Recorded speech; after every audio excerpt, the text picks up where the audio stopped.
Welcome to Nytheric Horror. Enjoy 3 hours of true scary stories and disturbing encounters. Ads play only in the first 15 minutes, and after 2:30, no mid-roll ads. Turn off the lights, close your eyes, and let the nightmare begin.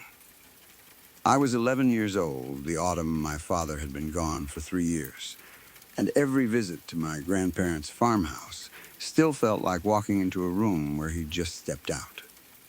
My mother never said that out loud, but I could feel it in the way she'd pause at the bottom of the stairs before going up, or the way she'd set the table for four out of habit before catching herself and quietly putting one plate back in the cupboard.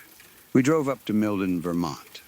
That October, like we did most years, me and my younger brother Sam crammed in the back seat with our overnight bags, my mother gripping the wheel a little tighter the closer we got to the turnoff onto the dirt road. My grandfather Walter and my grandmother Ruth still lived in the same white two-story farmhouse my dad had grown up in, out past the last stretch of paved road where the maples had already gone orange and the air smelled like wood smoke before we'd even parked. The house had a personality of its own, the kind old houses get after enough winters.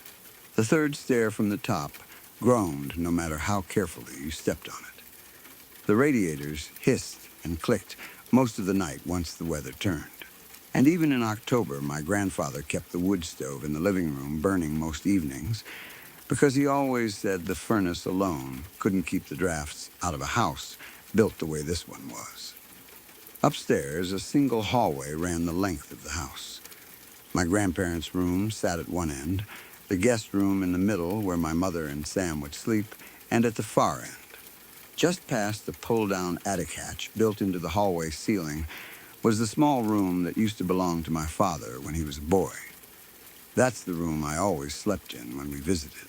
It still had his old baseball trophies lined up on a shelf, dusty now, a faded pennant tacked above the headboard, and a single window that looked out over the backyard toward the tree line at the edge of the property.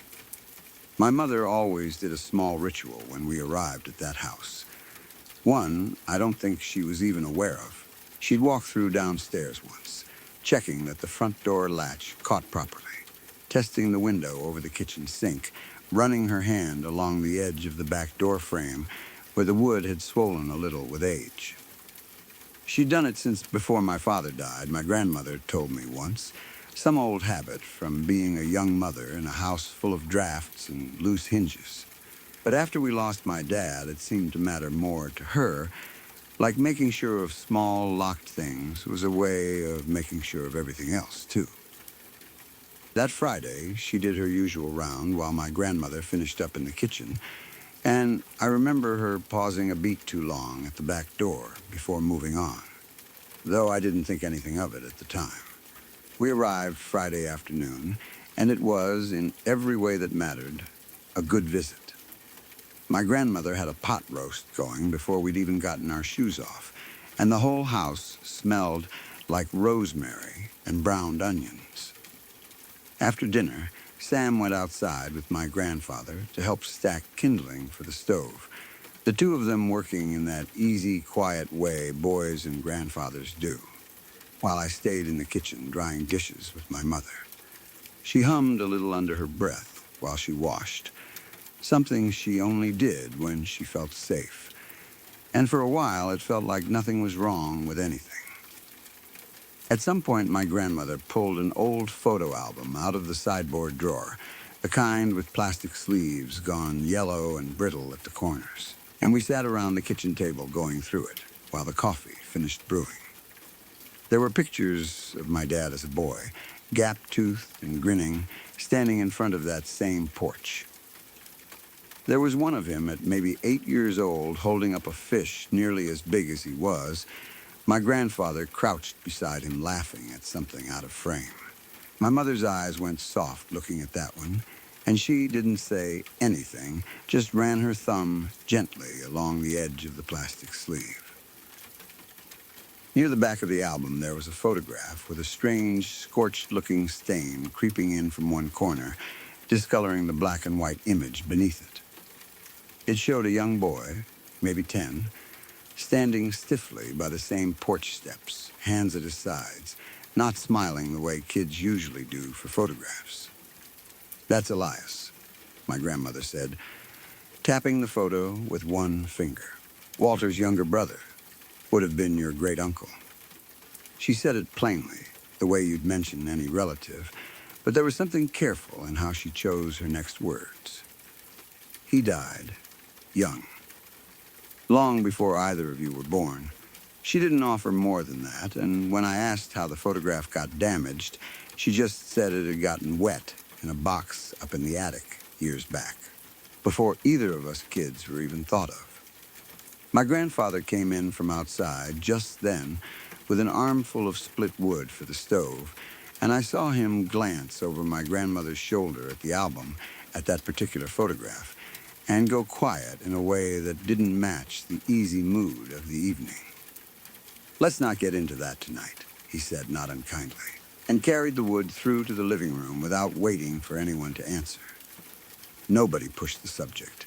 It was just one of those things families carry around without unpacking, and at 11 I filed it away as nothing more than a bit of old family sadness, the kind every family seems to have tucked into a drawer somewhere. That first night passed without much incident, though looking back now I can pick out small things that didn't sit right even then. I remember getting into my father's old bed while my mother settled on to the cot my grandfather had set up along the far wall, and noticing that one of the baseball trophies on the shelf, the one shaped like a little gold batter, had toppled over onto its side sometime between dinner and bedtime, though nobody had been in the room. I stood it back up without much thought. Later, half asleep, I caught a faint smell of wood smoke drifting through the room, sharper and closer than the smell coming up from the stove downstairs, almost like something had been burned right there in the room with us. I must have made some sound or shifted enough to wake my mother, because I heard her get up off the cot and move to the window, testing the latch, running her fingers along the sill the way she always did when something didn't sit right with her. "Just the chimney," she murmured, mostly to herself, and checked the closet door, too, before getting back into bed. The same careful checking she'd done downstairs a few hours earlier. I remember thinking, even half asleep, that grown-ups checked on things they couldn't explain the same way kids did, just quieter about it. Eventually, the smell faded, or I stopped noticing it, and I drifted off. Saturday was a full day. My grandfather took Sam and me out along the fence line in the morning to check for downed branches from a storm the week before, and it was good, ordinary work. The three of us tramping through wet grass with the dog trotting ahead of us. At one point, out near the edge of the tree line, my grandfather stopped and crouched down to look at something in the dirt, and when I came up beside him, I saw a scattering of black feathers pressed into the mud, more than you'd expect from a single bird, like something had come apart right there and left its pieces behind. He brushed them aside with his boot and didn't say much about it, just muttered something about foxes and moved on, but I noticed he glanced back toward the house, once before we kept walking. Sam, who hadn't seen the feathers up close, asked why the dog kept stopping at the edge of the tree line and refusing to go any further into the trees the way she usually did when we visited, standing stiff-legged with her ears back and a low sound in her throat that wasn't quite a growl.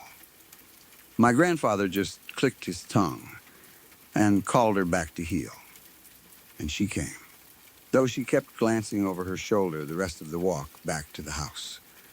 Later that afternoon, while Sam napped and my mother helped my grandmother in the kitchen, my grandfather and I sat on the back porch steps splitting kindling. And for the first time, and longer than I could remember, he talked to me about my dad without either of us getting upset about it.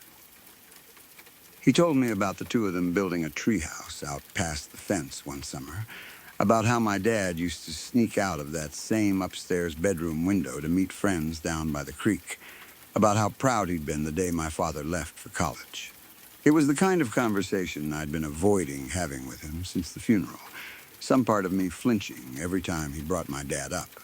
And that afternoon, for reasons I couldn't have explained then, the flinching didn't come. We sat out there until the light started to go gold and my grandmother called us in for supper.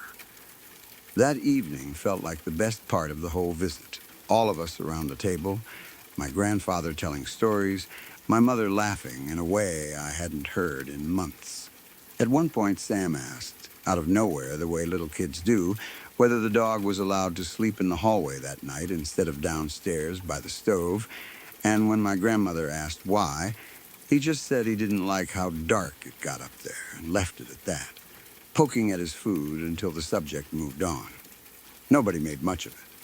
Sam was 7, and 7-year-olds get spooked by dark hallways in strange houses all the time, and my grandfather just said sure, the dog could sleep wherever she wanted that night. And that seemed to satisfy him. We turned in early because we had an 8:15 train to catch the next morning, and the house settled into its usual nighttime sounds, the stove ticking as it cooled, wind moving through the maples outside, the radiators clicking somewhere down the hall.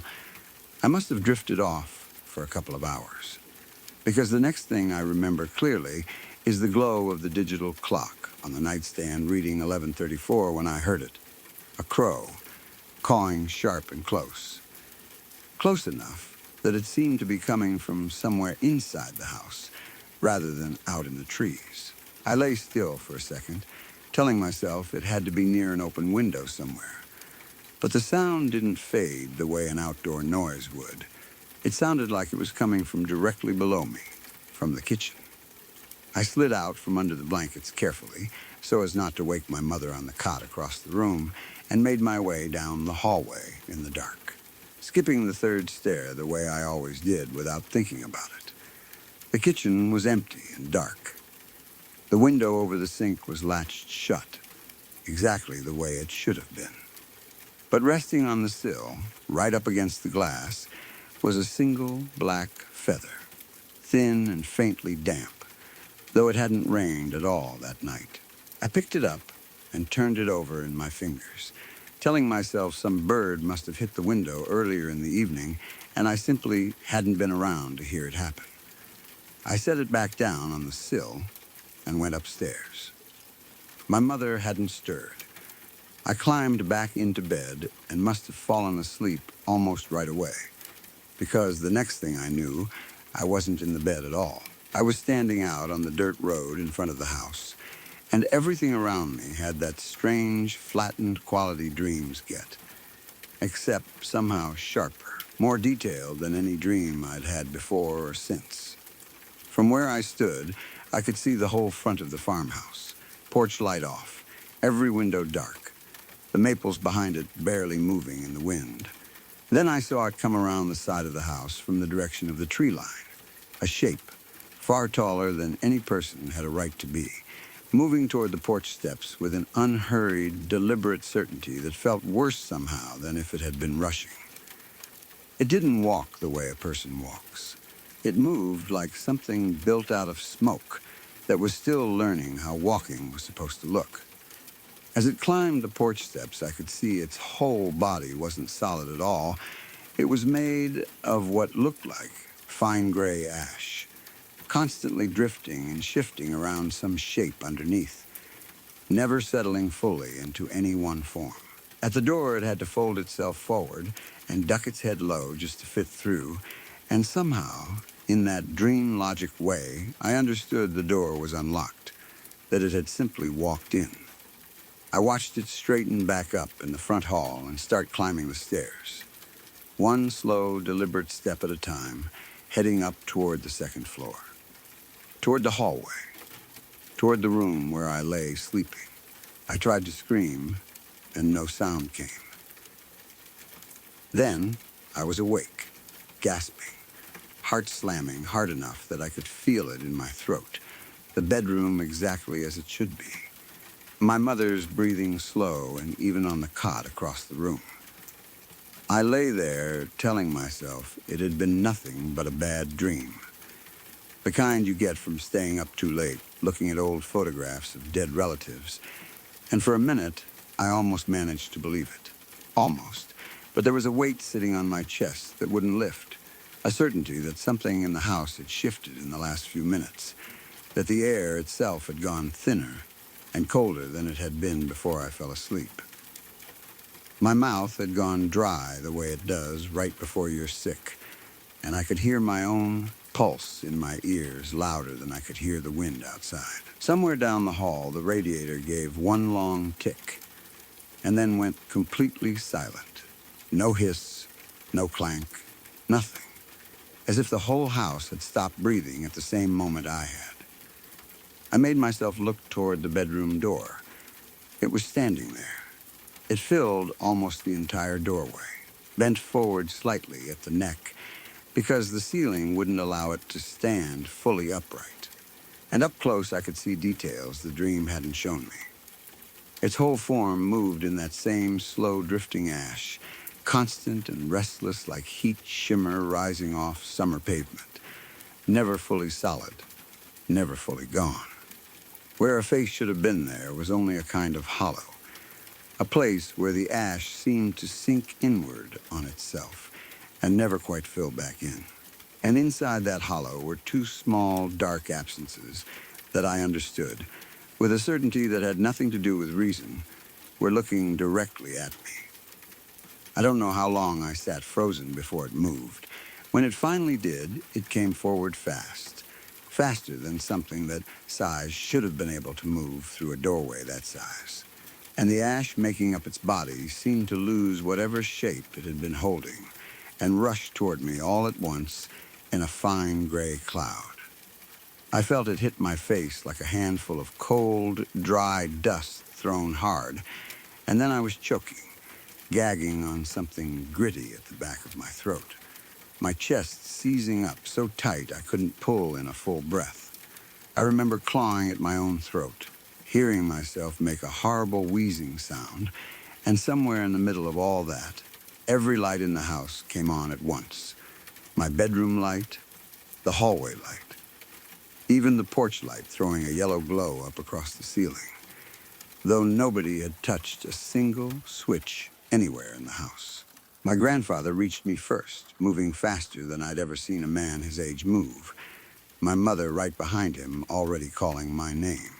He sat me up and thumped my back hard between the shoulder blades until whatever had been caught in my throat finally cleared, then went straight to the bathroom and came back with a spoonful of some dark honey and herb mixture my grandmother kept on hand for coughs, holding it to my lips and telling me quietly to swallow slow. He didn't ask what had happened.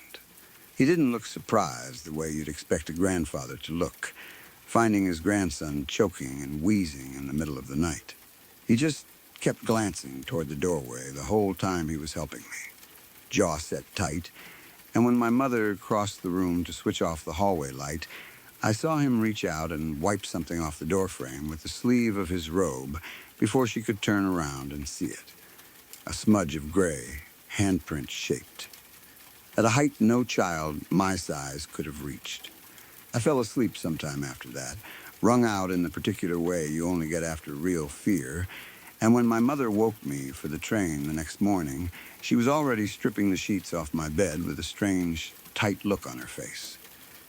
There were fine gray specks caught deep in the folds of the blanket, ashy and stubborn, the same color as whatever I'd choked on the night before, though nobody in that house had used the wood stove upstairs in years. She brushed it off as dust shaken loose from the old attic insulation, the kind of thing you'd expect in a farmhouse this age, but she wouldn't quite meet my eyes when she said it, and I noticed she balled the sheets up tight before carrying them straight down to the washer instead of leaving them in the hamper the way she usually did. Downstairs, I found my grandmother at the kitchen table with a cup of coffee gone cold in front of her, and when she saw me, she got up quickly and hugged me longer than she needed to, asking only if my throat still hurt. Through the window, I could see my grandfather standing at the base of the porch steps, looking down at something in the dirt near the spot where Sam and I had found the scattered feathers the day before. before he shook his head slightly to himself and went to go start the car for the drive to the station. While I was getting dressed, I noticed my mother pause in the hallway outside my door, running her thumb over a faint gray mark still left on the frame where my grandfather's sleeve hadn't quite gotten all of it the night before. She looked at it for a long moment, glanced down the hall toward the pull-down attic hatch, and then rubbed it clean herself with the cuff of her cardigan without saying a word to anyone. The same way she'd checked the windows and the door latches since before I could remember, as if there were things in that house she'd long ago decided it was safer not to ask questions about out loud. We stopped at the walk-in clinic in town before catching the train because my throat still felt raw and scraped, and my mother wanted it looked at before the long ride home. Dr. Whitfield, an older man who'd probably treated half the county over the decades, shone a little light down my throat, listened to my chest through his stethoscope, and told my mother it was almost certainly an allergic reaction. Likely dust or mold spores stirred up from an old house. Nothing to worry over. I wanted to tell him what I'd actually seen standing in that doorway. But even at 11, I understood exactly how that would sound coming out of my mouth in a doctor's office. So I said nothing and let him write it down as allergies and send us on our way. My mother did ask him, almost as an afterthought while he was writing his notes, whether an old house like my grandparents' could really produce something strong enough to cause the kind of coughing fit I'd had in the night. And he shrugged in the easy way doctors do when they've seen 1,000 worried parents and said older homes could hold all kinds of things in the walls and insulation that. People never thought to check, especially with the weather changing and the stove going. It was a reasonable answer. It was the kind of answer that should have settled the matter, and for a while, driving to the station, I think it almost did for her. We were walking out to the car afterward when the first itch crawled up my forearm. By the time we reached the train station, 20 minutes later, my arms and the back of my neck were covered in raised, angry welts, clustered high like bumps that my mother kept pressing a cool, wet paper towel against on the platform while we waited. They lasted the better part of a week once we were home, flaring up and fading on their own. Never fully explained by anything the pediatrician there suggested either, and then one morning they were simply gone, like they had never been there at all. My mother kept a close eye on me that whole week, checking my temperature more than she needed to, sitting on the edge of my bed some nights until I fell asleep, never once asking me outright what had really happened that night at my grandparents' house, though I sometimes caught her studying my face like she was waiting for me to bring it up first. Before we left the farmhouse that morning, I hugged my grandfather goodbye longer than I usually did, longer than an 11-year-old boy in front of his family usually wants to. Something about the night before had cracked open a wall I'd built since my father died, one that had kept me from getting too close to the people who reminded me of him the most. My grandfather held on to me a second longer than he needed to as well, and when he pulled back, he said, quiet enough that only I could hear it over the sound of the car idling in the driveway, "The house remembers everybody who's ever been scared inside it." That's all I'll say about that. I didn't understand what he meant then, and when I asked him to explain, he just shook his head, told me to go on and catch my train, that we didn't want to be late. I never told my mother the whole truth of what I'd seen that night. Not really. Not even years later, when I was old enough that she might have believed me.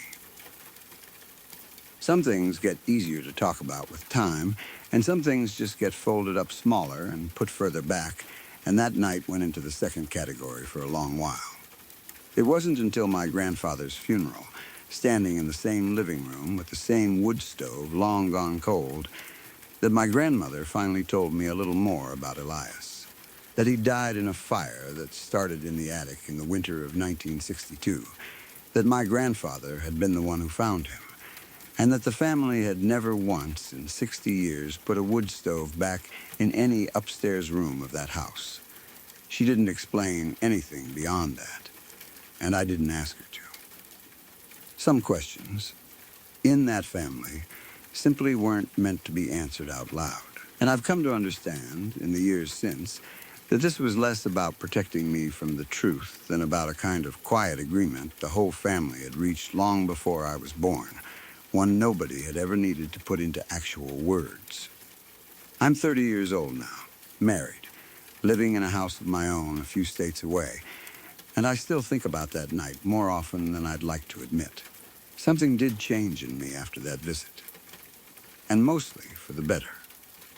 I stopped avoiding my grandfather after that. I started calling him every week, right up until he passed a few years back, and I stopped flinching away from anything that reminded me of my dad and started leaning into those memories instead of running from them the way I had for those first 3 years. My wife has never met the version of me that flinched at the mention of my father, and I've never quite found the words to explain to her why I sometimes go quiet around old photo albums, or why I've never once let her put a wood stove in this house, even though she's asked twice. But every so often, maybe 2 or 3 times a year, I'll catch something standing at the edge of a doorway somewhere in my own house, tall enough that it seems to have to bend forward slightly at the neck, made of something that moves like slow drifting smoke, watching without ever coming any closer. It hasn't come at me again since that first night. It only watches. Last week I was clearing out the hall closet in my own house, the one at the end of the upstairs landing, boxing up old coats we don't wear anymore before the weather turns. Near the back, low down on the inside of the closet door, at a height a child's hand might reach, there was a smudge of fine gray ash pressed into the wood in the unmistakable shape of a handprint. We don't have a wood stove in this house. We never have. We moved into my Uncle Frank's old house the summer before I started 7th grade, about 4 months after he died. I never really knew him growing up. He was my mother's older brother, and from what I could piece together over the years, they'd had some kind of falling out decades before I was born, the details of which nobody in my family ever explained to me in full. He lived alone in that house on Delmore Street for as long as I'd been alive, and the only times I ever saw him were at a couple of holiday gatherings when I was very small, quiet visits, where the adults spoke in low voices and Frank sat off to the side, not saying much. And I have no real memories of him beyond a vague impression of a thin man in a cardigan who didn't like to be hugged. He was found dead in the house by a neighbor who noticed his mail piling up. Nobody knew exactly how long he'd been gone before that. My mother didn't talk about it much, but I remember overhearing her on the phone with my aunt not long after, saying something like, "We should have checked on him more," in a voice that sounded like she was trying not to cry and trying not to feel guilty at the same time, and not quite managing either one. My father had lost his job at the plant that spring, and between that and the funeral costs, my parents made the decision to sell our old place and move into Frank's house instead of trying to unload it.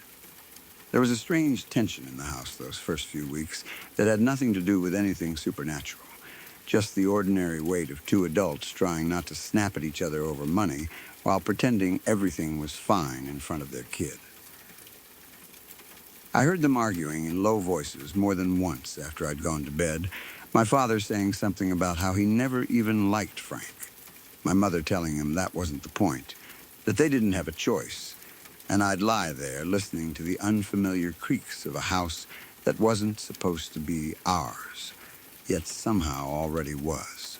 It was bigger than our old house anyway, an old 2-story place with a narrow front porch and a hallway upstairs lined with faded floral wallpaper that had probably been there since some time in the 70s, curling loose at the seams in a few places where the glue had given up. I want to say I understood, at 12, why moving into a dead man's house felt strange in a way nobody wanted to name out loud, but mostly I just understood that our new house smelled different than our old one. A mix of old carpet and something faintly medicinal that never fully went away no matter how many windows my mother opened that first week. A smell I'd eventually stop noticing entirely. The way you stop noticing most things you live inside of long enough. My bedroom was upstairs, second door on the right next to the bathroom, with my parents' room at the far end of the hall. The stairs had a particular creak on the second step from the bottom that you couldn't avoid no matter how you tried to step around it, and there was another spot in the upstairs hallway, right outside the bathroom door, where the floorboard gave a low groan under any weight at all. School let out at 1:50 that year, and it was about a 15-minute walk home, so I was usually letting myself in with my own key by 2:10 or so most afternoons. My mother worked as a bookkeeper for a dental office across town, and my father had picked up a job managing inventory at a hardware store after the plant closed. And between the two of them, neither one got home before 6 most evenings. I didn't mind being alone in the house at first. I'd microwave something, do homework at the kitchen table, watch television until my parents got in. It felt normal enough, or as normal as anything felt those first few weeks in a house that still had half my dead uncle's furniture sitting in the spare room because nobody had gotten around to sorting through it yet. The first thing I noticed, though I didn't think much of it at the time, was that the wallpaper in the upstairs hallway seemed to play tricks on my eyes more than wallpaper should. It was an old pattern, faded roses and vines gone the color of weak tea. And every so often out of the corner of my eye, I'd catch what looked like a shape in it, a place where the pattern seemed to bunch up or thicken in a way that looked almost like a shoulder or the side of a head, and when I turned to look straight at it, it was just wallpaper again. Roses and vines, same as everywhere else. I figured it was the kind of thing old wallpaper did. Patterns that your brain tried to turn into faces the way clouds turn into animals if you stare at them long enough. About 2 weeks in, I came home one afternoon and found one of the kitchen chairs pulled out from the table and turned slightly, facing the hallway that led to the stairs, though my mother swore she hadn't touched it before leaving for work that morning. A few days after that, I noticed my uncle's old reading chair, the one still sitting in the spare room among his boxes, had been moved a few inches closer to the doorway, angled toward the hall, and neither of my parents remembered doing it. Small things. The kind of things you explain away in an old house full of somebody else's furniture, where you don't yet know all the settling sounds and the ways the floors shift with the weather. I mentioned the chair once at dinner, and my father laughed it off, saying he must have bumped it moving boxes and forgotten, though I noticed he didn't quite meet my eye when he said it, and my mother changed the subject to something about school a little too quickly. Then there were the footsteps. Not every day, but often enough that I started to notice a pattern to them. I'd be downstairs doing homework, the house empty except for me, and I'd hear that particular groan of the floorboard outside the bathroom upstairs, a single low creak, like somebody had just shifted their weight from one foot to the other and then gone still. I'd call out, thinking maybe my mother had come home early and I hadn't heard the car, and there'd be no answer, and when I went up to check, there was never anyone there.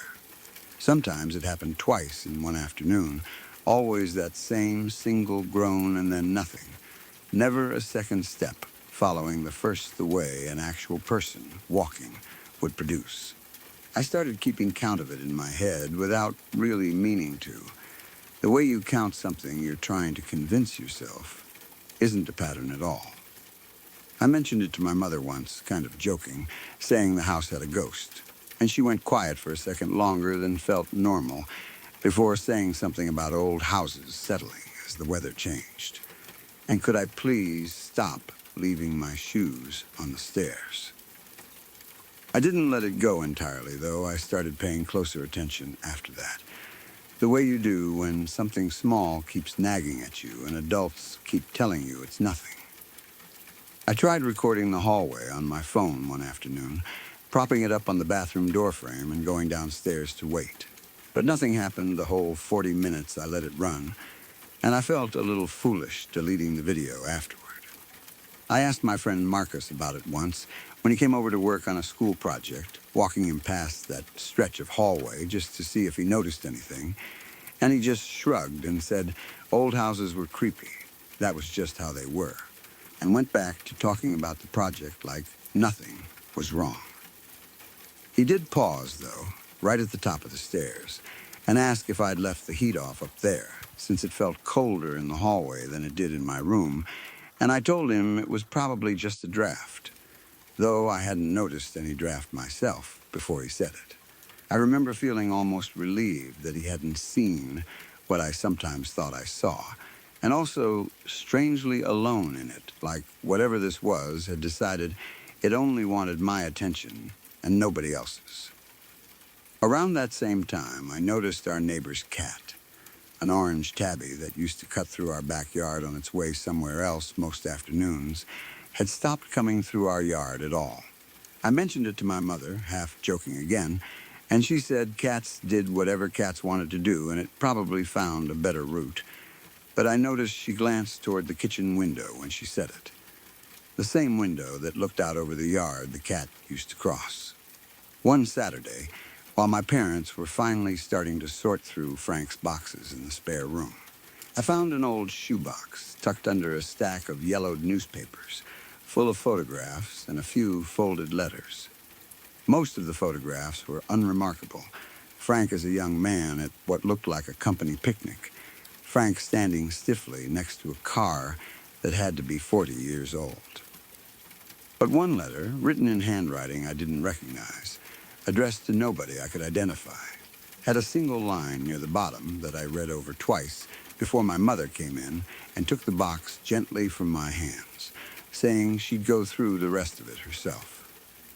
The line said something about how the walls in that house had a way of holding on to people who'd already left, and how he'd stopped trying to explain it to anyone who hadn't lived there long enough to understand.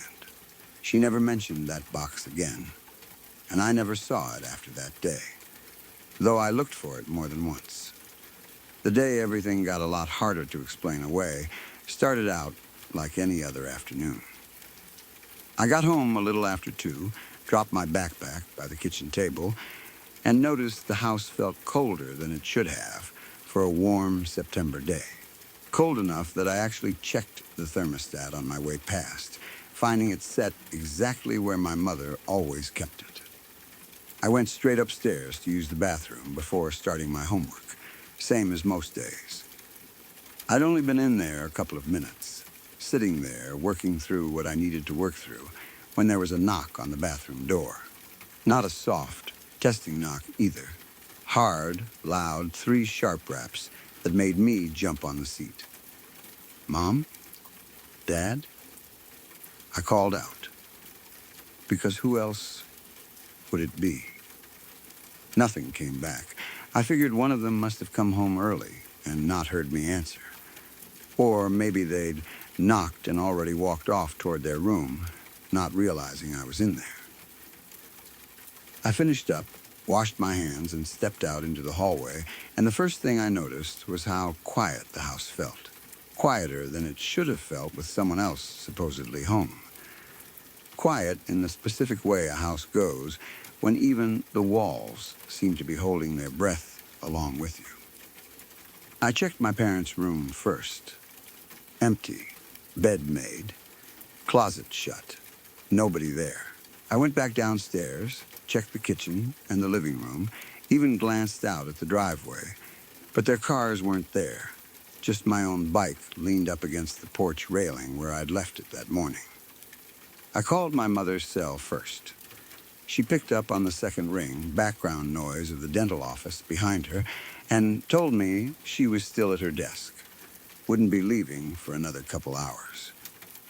I called my father next, and he was out on the store floor, said he'd just clocked in from lunch not 20 minutes before. I remember standing in the kitchen with the phone still in my hand, my whole body gone cold in a way that had nothing to do with the air conditioning, doing the math over and over, because it refused to add up no matter how many times I ran through it. Somebody had knocked on that door. Somebody had knocked hard enough that I'd felt it through the wood. and there was nobody in the house who could have done it. The kitchen clock ticking on the wall sounded louder than it ever had before, and I noticed, in the strange, sharpened way you notice details when you're frightened, that the refrigerator had stopped its usual low hum entirely, like even the appliances had gone still to listen along with me. That was when I heard it start in the kitchen behind me. The particular creak of the floorboard by the pantry, the one that always groaned under the family dog's weight back at our old house. Except we didn't have a dog anymore, and there was nobody standing on it. One creak, then a pause, then another, slow and deliberate, moving from the pantry toward the hallway that led to the stairs. You couldn't hear footsteps exactly. No sound of feet actually touching down, just the floor itself complaining under a weight that had no visible source, moving steadily closer to where I stood frozen by the counter. I don't remember deciding to run. I just remember being at the bottom of the stairs, and then at the top, taking them two at a time. My breath coming in short. Ragged pulls that didn't seem to be getting enough air into my chest, no matter how hard I dragged them in, and as I came around the corner into the upstairs hallway, I caught something out of the corner of my eye that made every hair on my arms stand up at once. A shape in the wallpaper by the bathroom door, roughly the size and height of a grown adult. The faded roses and vines bunched and distorted around it like the pattern itself was stretched thin over something standing just behind the wall, or in a way that made no sense even as I was looking straight at it. It didn't have a face I could describe. It didn't have edges I could point to and say, there. That's where it starts and the wall begins. It was simply there, wallpaper colored and wallpaper patterned, occupying a space no flat surface should have been able to hold, and for one endless second I felt certain it had turned, without moving at all, to face the exact spot where I now stood. I didn't stop to look longer than that first half second. I bolted into my room, slammed the door, and turned the lock with hands that were shaking too hard to get it right the first try. I backed up against my dresser, staring at the door, my heart going so fast I could feel it in my teeth, and I stayed like that, not moving, barely breathing, for what felt like an hour but was probably closer to 20 minutes. Then, the doorknob turned, slowly, all the way to one side, then back, then to the other side, the way you'd test a lock you already suspected was there but wanted to be sure of. I made a sound I'm not proud of, some kind of choked whimper, and pressed myself harder against the dresser, like I could disappear into it. My mouth had gone completely dry, and I remember tasting something faintly metallic at the back of my throat, the way you do when real fear finally catches up with your body. The knob went still. And then, low along the floor, in the gap between the bottom of the door and the carpet, I saw fingers. They weren't right. They were too thin, too long for the gap they were pushing through, and the skin on them, if it was skin, carried the same faded rose and vine pattern as the hallway wallpaper. Like whatever this thing was, it simply worn the wall as its own surface, and hadn't bothered to change it for the rest of itself. The fingers flexed once, feeling along the carpet, reaching toward the toe of my sneaker where I stood frozen a few feet away, and I scrambled backward with a strangled shout, knocking my desk chair over in the process, putting the whole width of the room between myself and that door. For one horrible second, the fingers stretched further than they should have been able to.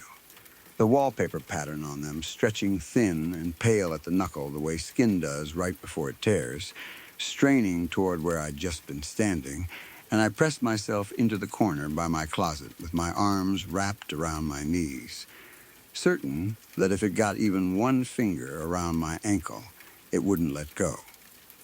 Then, just as suddenly, the fingers curled back into the carpet fibers as if testing for purchase one last time, and withdrew back under the gap, and were gone. I sat on my bed with my knees pulled up to my chest until I heard my mother's car in the driveway a little after 6. And I don't think I moved the entire time except to check, every few minutes, that the door was still locked. At some point during that stretch of waiting, staring at the thin strip of daylight under the door, I found myself thinking about Frank, about the shoebox my mother had taken away from me, about that line in the letter about the walls holding on to people who'd already left. And for the first time, it occurred to me that maybe he hadn't been imagining things either. That maybe he'd spent years alone in this house, with exactly this feeling pressing in on him, and nobody had ever once come to sit outside his door, the way I wished somebody would come sit outside mine. I cried a little at that, quietly, not entirely sure anymore whether it was fear or something closer to grief for a man I'd never really gotten the chance to know. My mother found me like that when she finally came up to check on me, having let herself in and called my name from downstairs without me answering. I told her everything. The knock, the empty house, the footsteps with no feet, the shape in the wallpaper, the fingers under the door, all of it spilling out faster than I could organize it into anything that made sense. She sat with me on the bed and listened without interrupting, one hand resting on my back the whole time, and when I finished, she got up and went to look at the door herself, running her fingers along the carpet where I'd seen the fingers reaching through. She didn't say I was imagining things. She didn't tell me it had been a dream. She just went very quiet, the same quiet she'd gone that time I joked about a ghost, and asked me to show her exactly where I'd seen the shape in the hallway wallpaper. My father got home about 20 minutes later and came upstairs still in his work boots, and where my mother had gone quiet, he went the opposite way, pacing the hallway, asking me to repeat parts of the story 2 or 3 times, checking the bathroom window latch, checking the hall closet, even climbing halfway up into the attic access above the linen closet with a flashlight to look for anything that could explain a knock that loud. He came back down without finding anything and stood in the hallway for a long moment, just looking at the stretch of wallpaper I'd pointed to, arms crossed, jaw tight, in a way that reminded me, oddly, of the same expression my mother wore whenever Frank's name came up. The two of them for once looking like siblings, even though only one of them was actually related to him by blood. We found the marks that night, once both of them had finally settled enough to really look. 3 faint scratches in the carpet, just inside my door, deep enough to catch a fingernail on, running in the direction of where I'd been standing. My father knelt down and pressed his own finger into one of the grooves, testing the depth of it, and I watched something shift in his expression, the last bit of doubt going out of it. And out in the hallway, right where I'd seen that shape, a section of the old wallpaper had come loose from the wall in a pattern that made my stomach drop when I really looked at it. 5 long, curling strips peeled back from the plaster beneath, spaced and shaped exactly like the fingers of an outstretched hand reaching toward the bathroom door. My mother stood in front of it for a long time without saying anything at all, her arms wrapped around herself, before finally reaching out and smoothing one of the curling strips flat again with her palm, as if that alone might undo something. My father wanted to call someone about it the next morning, though he wasn't sure who exactly you were supposed to call for something like that. He spent almost an hour on the phone with the county building inspector's office trying to describe the marks without sounding insane, eventually giving up and just asking whether old plaster walls could naturally develop damage like that, and getting a polite, confused answer that didn't help him at all. He checked every window latch in the house that evening, twice, and started leaving a baseball bat leaned against our hallway closet door, something he never mentioned outright, but that I noticed all the same. My mother spent a long time looking at that peeled section of wallpaper, running her thumb along one of the curling strips, and then she said something I hadn't expected. She said Frank used to call her near the end, more than she'd ever admitted to my father or to me, saying there was something in the walls of that house that didn't like being looked at directly, and that she and my aunt had always assumed it was just his mind going, the isolation getting to him after so many years alone, and that none of them had ever taken it seriously enough to ask him to explain further.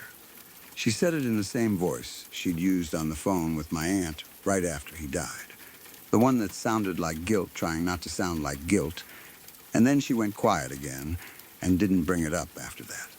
For a while afterward, my parents talked in low voices about maybe moving again, getting out from under whatever debt Frank's house had saved them from, just to be somewhere that felt like it belonged to us and nobody else. But the money never quite worked out, and eventually the conversation stopped coming up at all, the way hard conversations do in families that would rather live with a problem than keep discussing it. For a couple of weeks after that day, my mother arranged to leave work early, picking me up from school herself instead of letting me walk home, and for a while I was almost never alone in that house during daylight hours at all.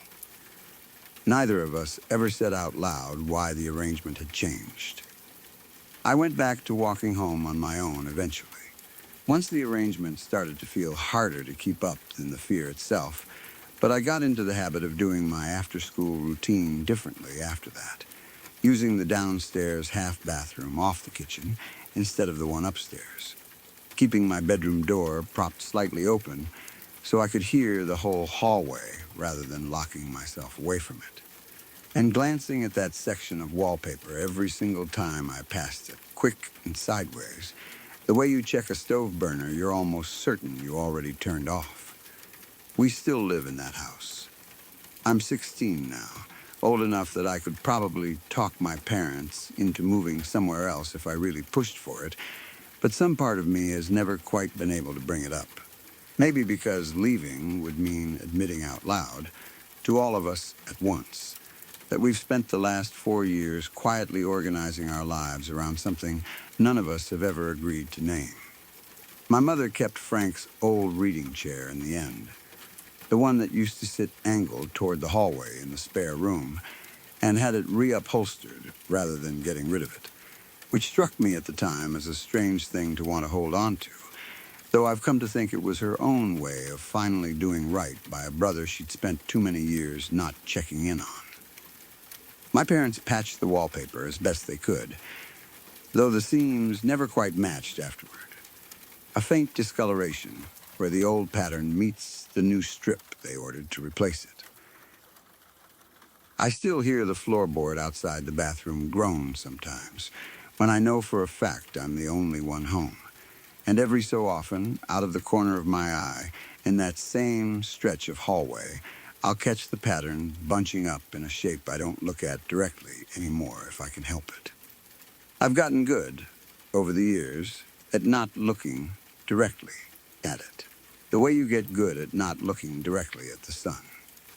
Last week, while running a hand along that same section of wall to smooth down a curling seam that had started lifting again, my fingers found something pressed into the fresh plaster underneath, hidden behind the new paper, a shallow indentation, 5 long grooves radiating from something wider at the base, exactly the shape and size of a hand.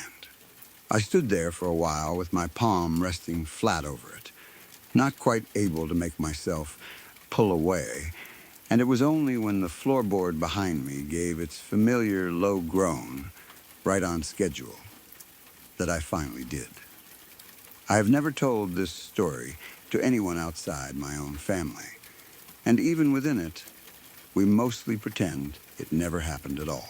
It was nearly 30 years ago now, the winter my daughter Poppy turned 3, in the little terraced house Mark and I rented on Ashgrove Street before we ever had enough saved to buy anywhere of our own. I still dream about that house sometimes, the narrow hallway with the light switch set too high on the wall for a small child to reach, the box room at the top of the stairs that we'd done up as Poppy's bedroom, The particular way the wind used to come down the chimney breast in January and make a low, hollow sound that I told myself for years was nothing but the flu. Poppy had always been an imaginative little thing, forever narrating some story to herself with her dolls or chattering away to nobody in the back garden.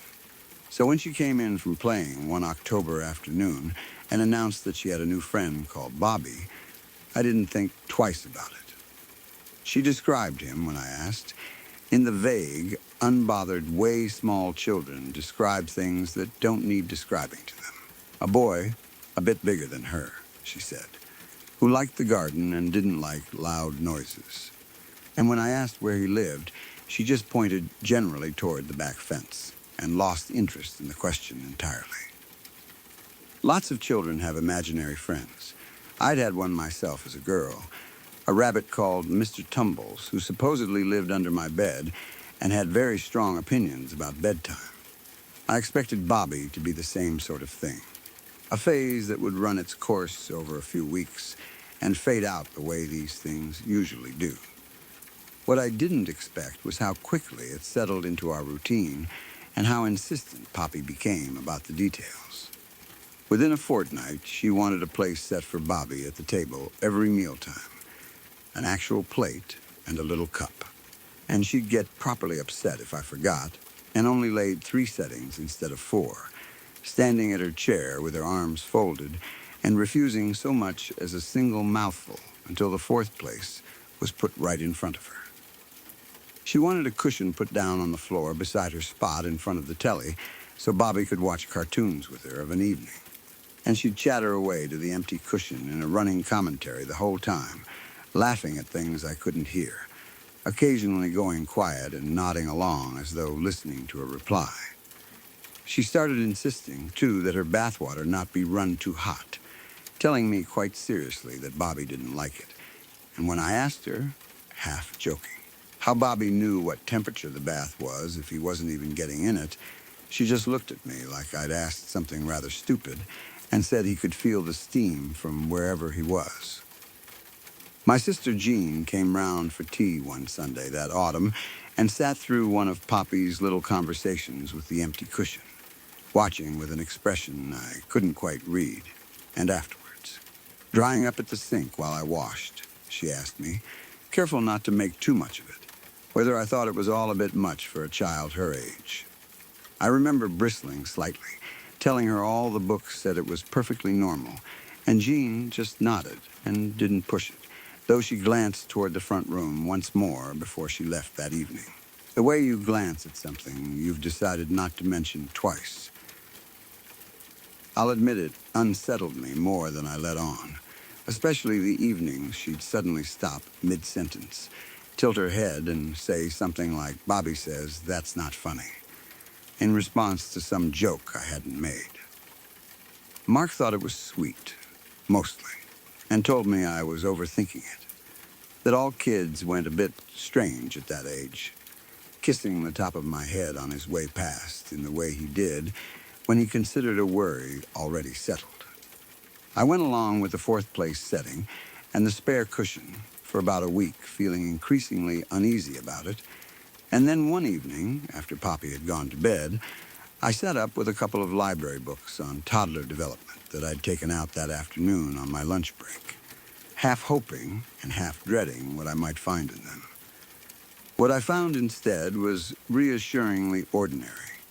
Imaginary companions, according to every single one of those books, were a completely normal part of development for a child Poppy's age, a healthy sign of a good imagination, nothing whatsoever to worry about. I remember actually feeling my shoulders drop reading that, some tight coil of anxiety in my chest loosening for the first time in days, the kind of relief that makes you realize afterward just how tightly you've been holding yourself without noticing. I put the books back on the shelf, made myself a cup of tea, and told myself firmly that I was being a silly, overprotective mother, the way first-time mothers so often are. There was a part of me, though, one I didn't examine too closely at the time, that had a harder time letting it go than the books suggested I should. Before Poppy, 3 years before her, I had lost a baby at 5 months, a boy, and in the private, secret way you do when you're carrying a pregnancy you haven't told anyone about yet, I had already chosen a name for him in my head, one I never said aloud to another living soul, not even to Mark. I'd chosen it walking home from the hospital that day, half delirious with grief, thinking that if I never told anyone the name, it would stay entirely mine, something nobody else could take from me, or get wrong, or forget. I had never once spoken that name out loud in the 3 years since. Not at the small blessing the hospital chaplain offered, not to Mark on the anniversary each spring when we both went quiet without ever quite discussing why, not even to myself, alone, in the bath, in the dark, in all the ordinary private moments when a person might finally let a thing like that out. And it was Bobby. I told myself that October that it was simply a common enough name, that Poppy could have picked it up from a book or a program or a boy at nursery, that there was nothing in the world stranger about a 3-year-old inventing a friend with an ordinary name than there was about anything else children did. I told myself that so firmly and so often over the following weeks that I nearly managed to believe it, and some nights I very nearly did. Lying next to Mark, listening to him sleep, telling myself I was simply a grieving mother, finding ghosts in coincidences, the way grieving mothers sometimes do. By November, the strangeness had started creeping in around the edges of ordinary life in small ways I kept explaining away one at a time. I found a smear of condensation on the inside of Poppy's bedroom window some mornings, in the shape of nothing in particular, always low down near the sill, where a small child's face might have leaned close to the glass overnight, though the radiator in there worked perfectly well and no other window in the house ever missed it over the same way. There were twice, too, that I came downstairs to find a single, small, damp footprint on the hall floorboards outside Poppy's door. Always just the one, never a matching pair, gone dry and impossible to find again by the time I fetched a cloth to wipe it up, as though it had simply stopped existing rather than dried. I mentioned the footprint to Mark once, and he laughed and said I'd probably left it myself coming out the shower, though I hadn't showered that morning at all, and he knew it. And neither of us said anything more about that particular detail. There was an afternoon, too, a few weeks before Christmas, when I was hoovering the front room with Poppy at nursery, and the whole room went cold all at once, the way it does when you open a door onto a winter garden, though every window was shut and the fire hadn't long gone out. I stood there with the hoover still running, my arms gone to goose flesh, and I remember calling out, feeling foolish even as I did it, asking if anyone was there, and getting nothing back but the ordinary hum of the machine in my hand. The cold passed after perhaps 30 seconds, fading the way heat does off a stove rather than the way a drought usually clears. And I told myself, as I told myself about everything that autumn, that old houses did strange things with their draughts and their pipework, and left it at that. Poppy started asking, around then, if Bobby could have the window left open a crack at night, even as the weather turned properly cold, so Bobby can get home, which I refused outright, telling her Bobby could perfectly well use the door like the rest of us, the same as anybody coming or going from a house. She accepted this without much argument, which struck me at the time as odd, since she fought me tooth and nail over almost everything else that autumn, bath temperature, bedtime, what vegetables she would and wouldn't eat. Only the business, with Bobby's comings and goings, she never once pushed back on, as though some other authority had already settled the matter and there was no point arguing it further with her mother. Mark had started a new job that November, working shifts at the regional distribution center outside town, and one particular Thursday in December, he was on nights, which meant I had Poppy to myself for her whole bedtime routine. same as most evenings that autumn, only with the added knowledge that Mark wouldn't be home again until well past midnight. I remember it was bitterly cold that night, properly cold, the kind where the windows frost up on the inside as well as the out, and I'd had the fire going in the front room most of the evening trying to keep some warmth in the old house. Mark had rung earlier that afternoon between shifts just to check in the way he always did before a night away, and I remember telling him everything was fine, that Poppy and I would manage perfectly well, and meaning it entirely at the time, with no sense at all of what the next few hours had in store for either of us. I'd noticed, taking the washing in off the line at tea time, that the air in the back garden had that particular stillness to it that usually meant a hard frost by morning, no wind at all, the sky gone that flat, colorless gray it goes before the temperature really drops. And I remember thinking, without quite knowing why, that I didn't much like the idea of being alone in that house once it got properly dark. I took Poppy up around 6:30, ran her a bath, got her into her pajamas, and as had become entirely routine by then, she asked whether Bobby was going to bed too. Yes, love, Bobby's going to bed as well, I said, same as I always did, the words coming out on autopilot by that point. The way you answer questions you've stopped really hearing. We went through to her room, I read her a story, tucked her in, and Bobby in, apparently, on the little space beside her that she always left free for him, kissed her goodnight and switched off the main light, leaving the door open a crack and the landing light burning the way she needed it to fall asleep. I went back downstairs, put the kettle on, and had just about settled myself into the armchair with a fresh cup of tea, the fire crackling low in the grate and the 10 o'clock news murmuring quietly in the background, when I heard Poppy's voice calling down that I'd forgotten to switch her light off. I hadn't. Not really. She always slept with the door ajar and the landing light on rather than her own bedroom light, but tired and not in the mood to argue over which light she meant, I sighed, put my tea down, and went back up the stairs to check. I just reached the top step when I saw the light in her room go out. Not flicker. Not dim gradually the way a bulb does when it's failing.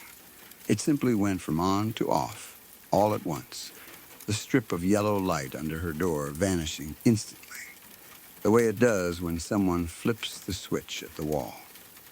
"It's all right, Mummy," Poppy called out, perfectly cheerful, before I'd even reached her door, her voice carrying that easy, untroubled tone children use when they think they've solved a small problem for you. Bobby turned it off for me. I want to explain properly what was wrong with that sentence, because it isn't the kind of thing that sounds as wrong written down as it felt standing on that landing. The light switch in Poppy's room was an old-fashioned toggle switch set high on the wall, well above her reach, even standing on tiptoe, and it was on the opposite side of the room entirely from her bed, past the wardrobe, by the door.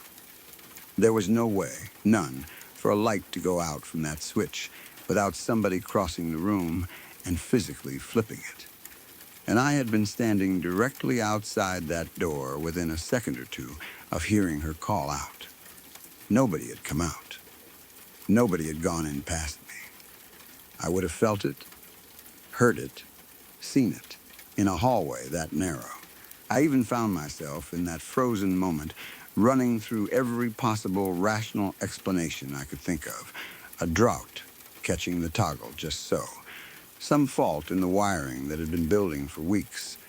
A trick of the shadows making it only look as though the light had gone fully out, and none of them held together for even a second, once I actually thought them through.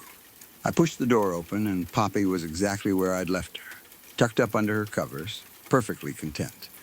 The little empty space beside her smoothed flat, the way it always was when Bobby had supposedly settled in for the night.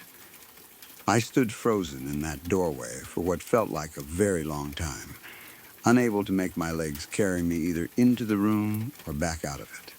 My chest gone so tight I could hardly draw a full breath, the cold of that landing suddenly feeling like it had teeth in it. I made myself look, properly look, at the switch on the far wall, half convinced I'd find some rational explanation waiting there, a loose wire, a faulty connection, anything at all. But it sat exactly where it had always sat, ordinary and unremarkable, and entirely, impossibly out of reach of anyone still lying in that bed. I managed somehow to sound almost normal saying goodnight to her a second time, my voice coming out strange and thin in my own ears. And then I got myself back down those stairs faster than I think I've ever moved before or since.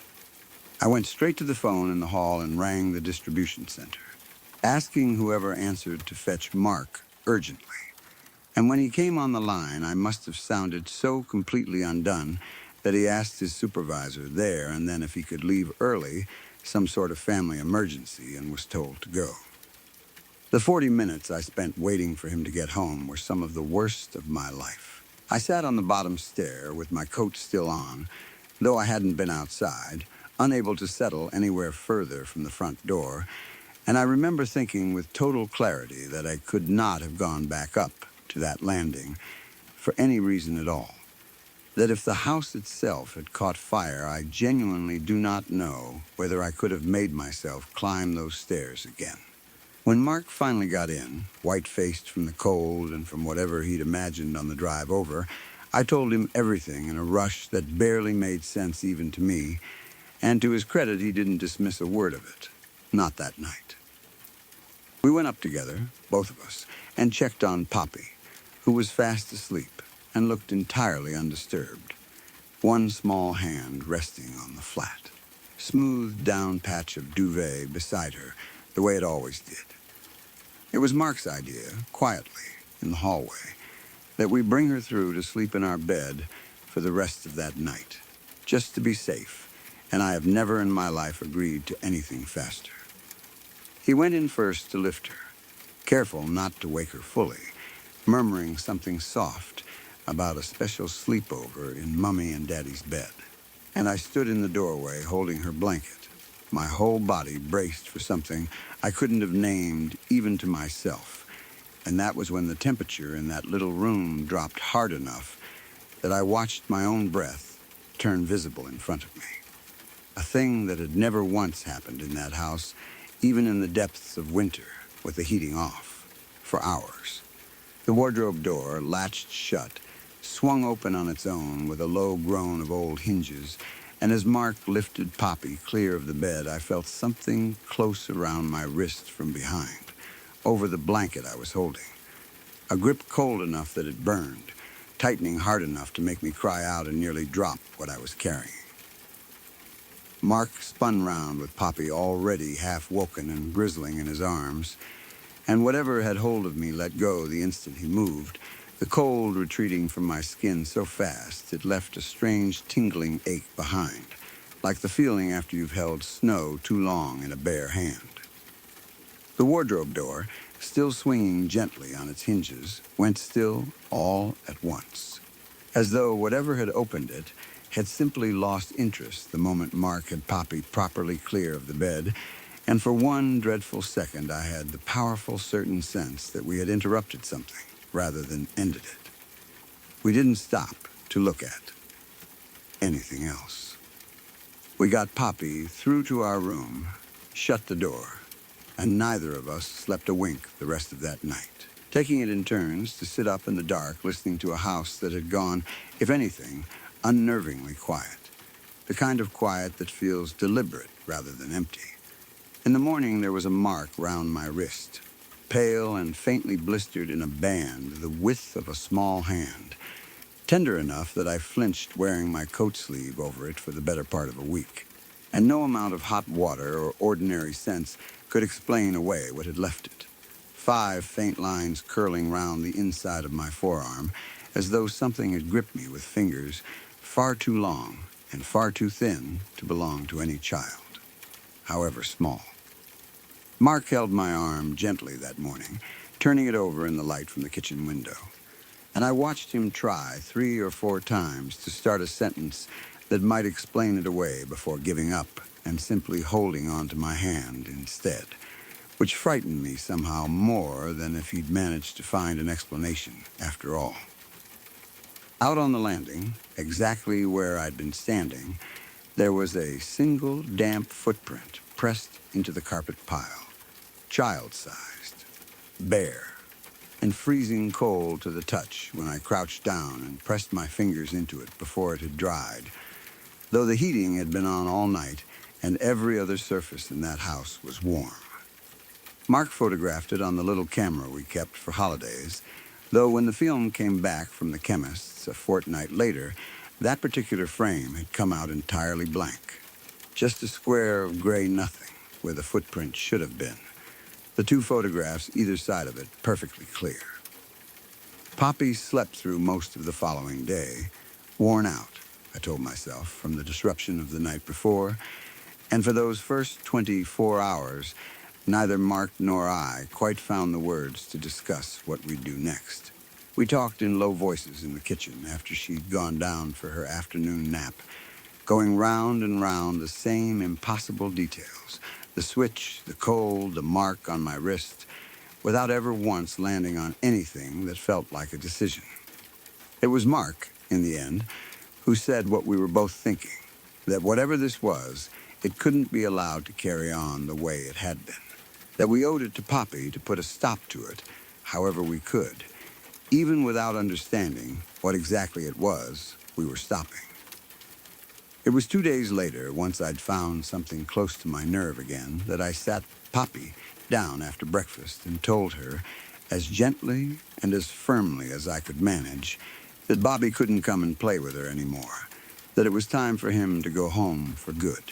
She went very still when I said it, the way small children do when they sense an adult means something seriously, and then she cried properly, real tears, telling me Bobby was upset too and didn't want to leave, that he liked it here, that he'd told her so himself only that morning while I was downstairs making her breakfast. I asked her, my voice not quite steady, what else Bobby had said, and she just shook her head and wouldn't tell me, pressing her lips together the exact way Mark did when he decided a conversation was finished. I lost my temper rather more than I'm proud of, raising my voice in a way I almost never did with her, telling her that was simply the way it had to be and there was to be no more discussion of it. She went quiet after that, and true to her word, or to whatever had been decided in that argument, she never once mentioned Bobby again in the days that followed. No fourth place at the table. No spare cushion by the telly. Nothing.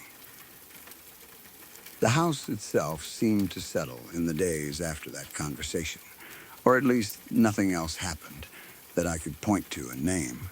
No more cold spots, no more footprints on the landing, and I remember allowing myself cautiously to believe that whatever we'd done, sitting Poppy down and being firm with her, had actually worked. That we had simply told it to leave, and it had gone. I wanted very badly to believe that. I made a point of not checking Poppy's window for condensation each morning, the way I'd got into the habit of doing, telling myself I didn't need to anymore, though some part of me kept doing it anyway out of the corner of my eye without quite admitting to myself that I was. It was almost a week later, over lunch on a Saturday, with Mark out at the shops and the two of us alone at the kitchen table, that I finally let my guard down enough to ask her, as lightly as I could manage, what had happened with Bobby in the end, whether he'd gone home all right. I told myself I only wanted to be sure, that a small, sensible part of a mother's mind always wants confirmation that the difficult thing is truly over. And I asked it the way you'd ask about anything ordinary, buttering her toast while I did it so as not to make too much of the question. Poppy looked up at me over her sandwich with an expression of complete, guileless innocence, the way only very small children can manage, and asked me what a bitch was. I told her, sharper than I meant to, that it wasn't a word we used in this house and that she wasn't to say it again, and asked her, my heart already sinking somewhere I couldn't name, where on earth she'd heard it. She looked faintly puzzled at my reaction, the way children do when a grown-up gets upset over something that seems to them entirely unremarkable. "That's what Bobby called you when he left, Mummy," she said, entirely matter of fact, already losing interest in reaching for her drink. "He said that's why he had to go. Because of the bitch." I never found out what he meant by it, or who, precisely, he thought he was talking about, or why, of all the private things I had never spoken aloud to a living soul.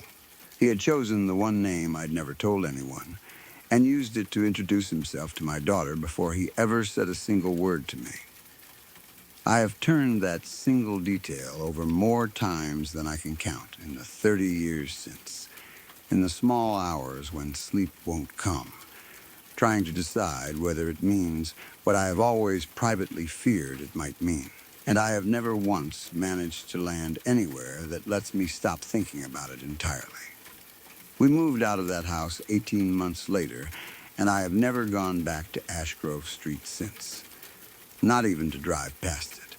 Though every winter, when the first proper frost comes, I still find myself checking the inside of every window in whatever house I'm living in, just to be sure of what shape, if any, the condensation has decided to take.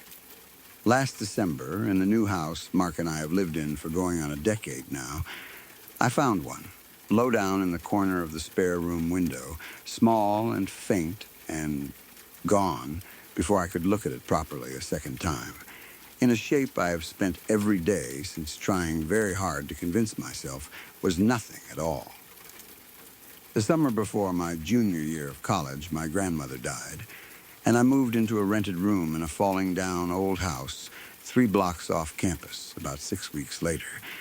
And for a long time afterward, I told myself those two facts had nothing to do with each other. She had raised me for most of my childhood, while my parents worked, and I hadn't gone home to see her nearly as often that spring as I should have, buried in exams and a part-time job and the particular selfishness that comes so easily at 20, and by the time I finally drove down that June, she was already too far gone with the cancer to really know I was there. She'd grown up poor in the Piedmont, one of 9 children, and gone into domestic service at 14, scrubbing other people's kitchen floors on her knees for years before she ever met my grandfather, a detail she brought up often enough throughout my childhood that I could probably still recite.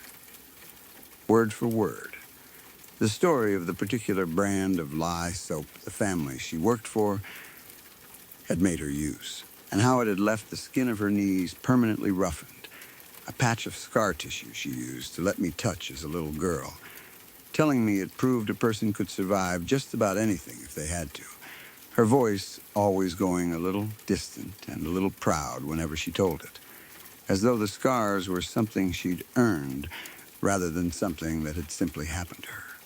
I told myself, packing up my dorm room that August and moving my things into a house I'd found through a flyer on the housing office corkboard, that I simply needed somewhere bigger and cheaper for my last 2 years. And that was true enough, as far as it went. The house was on Pruitt Street, a big, rambling clapboard place built sometime in the 1920s. Cut up decades back into rented rooms the way a lot of the old houses near campus in that part of North Carolina had been, each with its own lock on the bedroom door and a shared kitchen and bathroom down the hall. The landlord, a heavy-set older man named Duke, who managed 4 or 5 of these places around town, showed me the corner room on the 2nd floor, a big square space with windows on 2 walls, 3 of them altogether, looking out over the side yard and the street below, his keys jingling against his belt the whole time he talked. A habit I'd notice again months later, and only then think to wonder if it was nerves as much as anything else. He mentioned, almost as an afterthought while unlocking the door, that the room usually went to 2 people splitting the rent, but that his other tenant had backed out at the last minute over the summer, so for 1 semester at least, if I wanted it, I'd have the whole room and all 3 windows to myself for the price most people paid to share. I asked him, mostly making conversation, why the other tenant had backed out so late in the summer. And he said something vague about a family situation coming up, not quite meeting my eye as he said it, and moved on quickly to pointing out where the fuse box was down in the basement. I didn't think anything of it at the time. Landlords always seemed a little cagey about the small, unimportant business of other tenants, and I was too pleased about the extra space to press him on it. I signed the lease that same afternoon without thinking twice about my luck. It was a good room in the ordinary light of day. High ceilings, a wide planked wood floor that had been painted and repainted so many times over the decades that you could see the ridges of old brushstrokes if the afternoon sun hit it right. A closet built into the corner between 2 of the windows. The bed frame, an old iron thing Duke had left behind from some previous tenant, sat with its headboard against the interior wall, the one shared with the upstairs hallway, positioned so that from where I slept I could see straight across the room to the closet on one side and the 3 windows stretching along the 2 outer walls on the other. The whole layout of the place visible at a glance from that one spot, which felt, at the time, like exactly the kind of room a person wanted. Everything in sight, nothing able to sneak up from an angle you couldn't see. I set my grandmother's photograph on the dresser the first night, the one of her young, before I ever knew her, standing on somebody's porch, steps in a dress that looked too big for her, and I remember thinking that she would have liked the house, the age of it, the crown molding. The kind of place she'd have called got some history to it in the particular way she said things like that. August in that part of the state runs hot and close, and the house had no air conditioning to speak of beyond a window unit down in the shared living room that Duke ran maybe 2 hours a day to keep the electric bill reasonable. So most nights, that first month, I slept with all 3 windows open and a box fan going. The kind of heat that makes the whole house tick and settle as it cools after. Dark, boards contracting, old nails working loose in old wood, the whole structure of the place seeming to exhale once the sun finally went down. I got used to the sounds of that house quickly. The particular groan the 4th stair down made no matter how you stepped on it. The way the pipes in the shared bathroom banged for a few seconds every time somebody turned the water off. The other 2 rooms on my floor belonged to a pair of housemates I mostly knew in passing that semester. A quiet biology major named Renata in the room across the hall, and a guy named Chris in the smaller room at the end who was hardly ever there, splitting his nights between our place and his girlfriend's apartment across town. Duke had a 4th room downstairs, too, occupied that year by a graduate student who kept odd hours and whom I don't think I exchanged more than a handful of words with the entire semester. I didn't have much reason to think about either of them once classes started, beyond the occasional nod in the kitchen or a shared complaint about the water pressure. Renata mentioned once, early on, that she'd heard the floor in my room creak sometimes late at night when she knew for a fact I was still out at the library. A rhythmic sort of creak, she said, like someone pacing slowly back and forth, and she'd assumed I must have come in without her noticing. I hadn't. I didn't mention that to her at the time, filing it away instead with the smell and the cold spot as one more small explainable thing about an old house that I didn't yet feel the need to add up. Sometime in my 2nd week there, I started noticing a smell in my room that I couldn't place. Faint and only really there in the corner by the closet. Something like the harsh, almost bleachy smell of old-fashioned soap. The bar kind. The sort my grandmother had kept under her kitchen sink my whole childhood for scrubbing pots that had burned. I mentioned it to Renata once in the kitchen, half joking, asking if she smelled anything funny in the upstairs hallway, and she wrinkled her nose and said the whole house smelled like an old folks' home to her most days, and left it at that. I chalked it up to decades of cleaning products soaked into old wood and didn't think much more about it. Though the smell never did seem to fade the way you'd expect an old, dried-in smell to fade, staying just as sharp in that one corner of the room every time I noticed it fresh. Around the same time, I started noticing that the corner of the room by the closet ran noticeably cooler than the rest, even with the box fan pushing hot air around all night.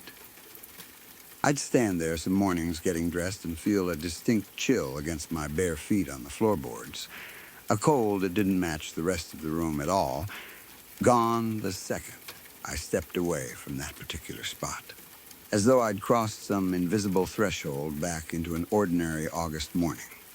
I told myself it was probably a draft from some gap in the old floor joists, the kind of thing that made perfect sense in a 100-year-old house, and didn't investigate any further than pressing my palm flat against the baseboard once or twice, and feeling nothing but ordinary old wood. Cool the way old wood gets in a house without central air. Nothing more specific than that whenever I actually tried to pin the feeling down in daylight. It was the last week of August, a Thursday night, hot enough that I'd kicked the sheet down to the foot of the bed and left all 3 windows open as wide as they'd go. When I woke up sometime around 3 in the morning to a sound I couldn't immediately place. It was low, rhythmic, coming at intervals of maybe 30 or 40 seconds apart, a soft, scraping sort of noise, and my first groggy thought was that one of the window blinds must be catching against the frame in whatever thin breeze was moving that night. I lay there, watching the blinds, at the foot of my bed, the ones over the window that faced the side yard, waiting for the noise to repeat. And when it did come again, 30-some seconds later, exactly like clockwork, those blinds didn't move at all. Not a flutter, not a shift, nothing. I sat up properly then, swung my legs over the side of the bed, and checked the second window, the one near the closet, watching it the same way through another cycle of the noise. Still nothing.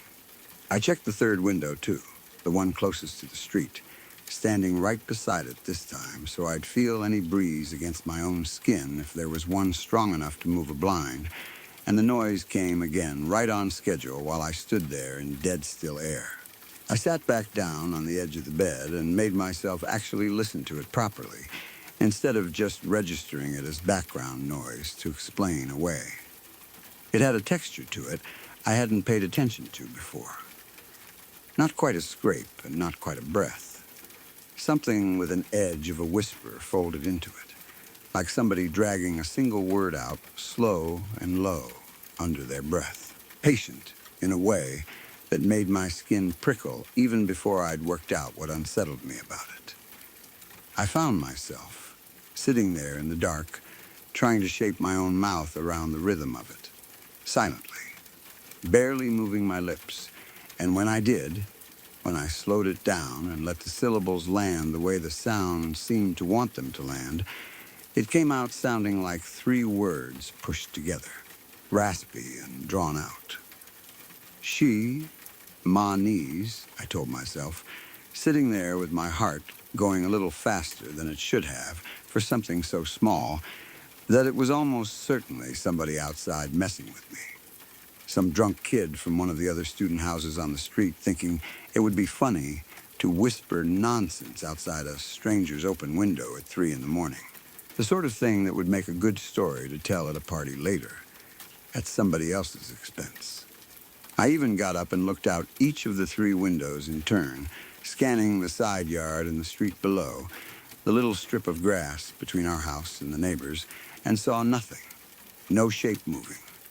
No one crouched below the sill. Nothing but the ordinary dark yard and a porch light 2 houses down. The street itself had that particular stillness a college town gets at 3 in the morning on a weeknight. No cars, no other lights on in the houses across the way, just the low hum of cicadas and, underneath it, waiting.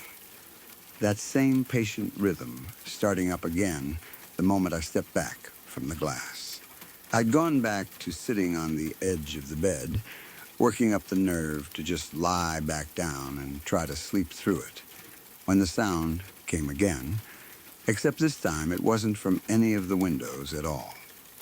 It came from directly behind me, from the wall the headboard was pushed against, the one that faced the hallway door. And it wasn't a whisper this time. It was loud, a full, raw shout right up against the plaster, close enough that I felt it in my back teeth. She M.A. knees.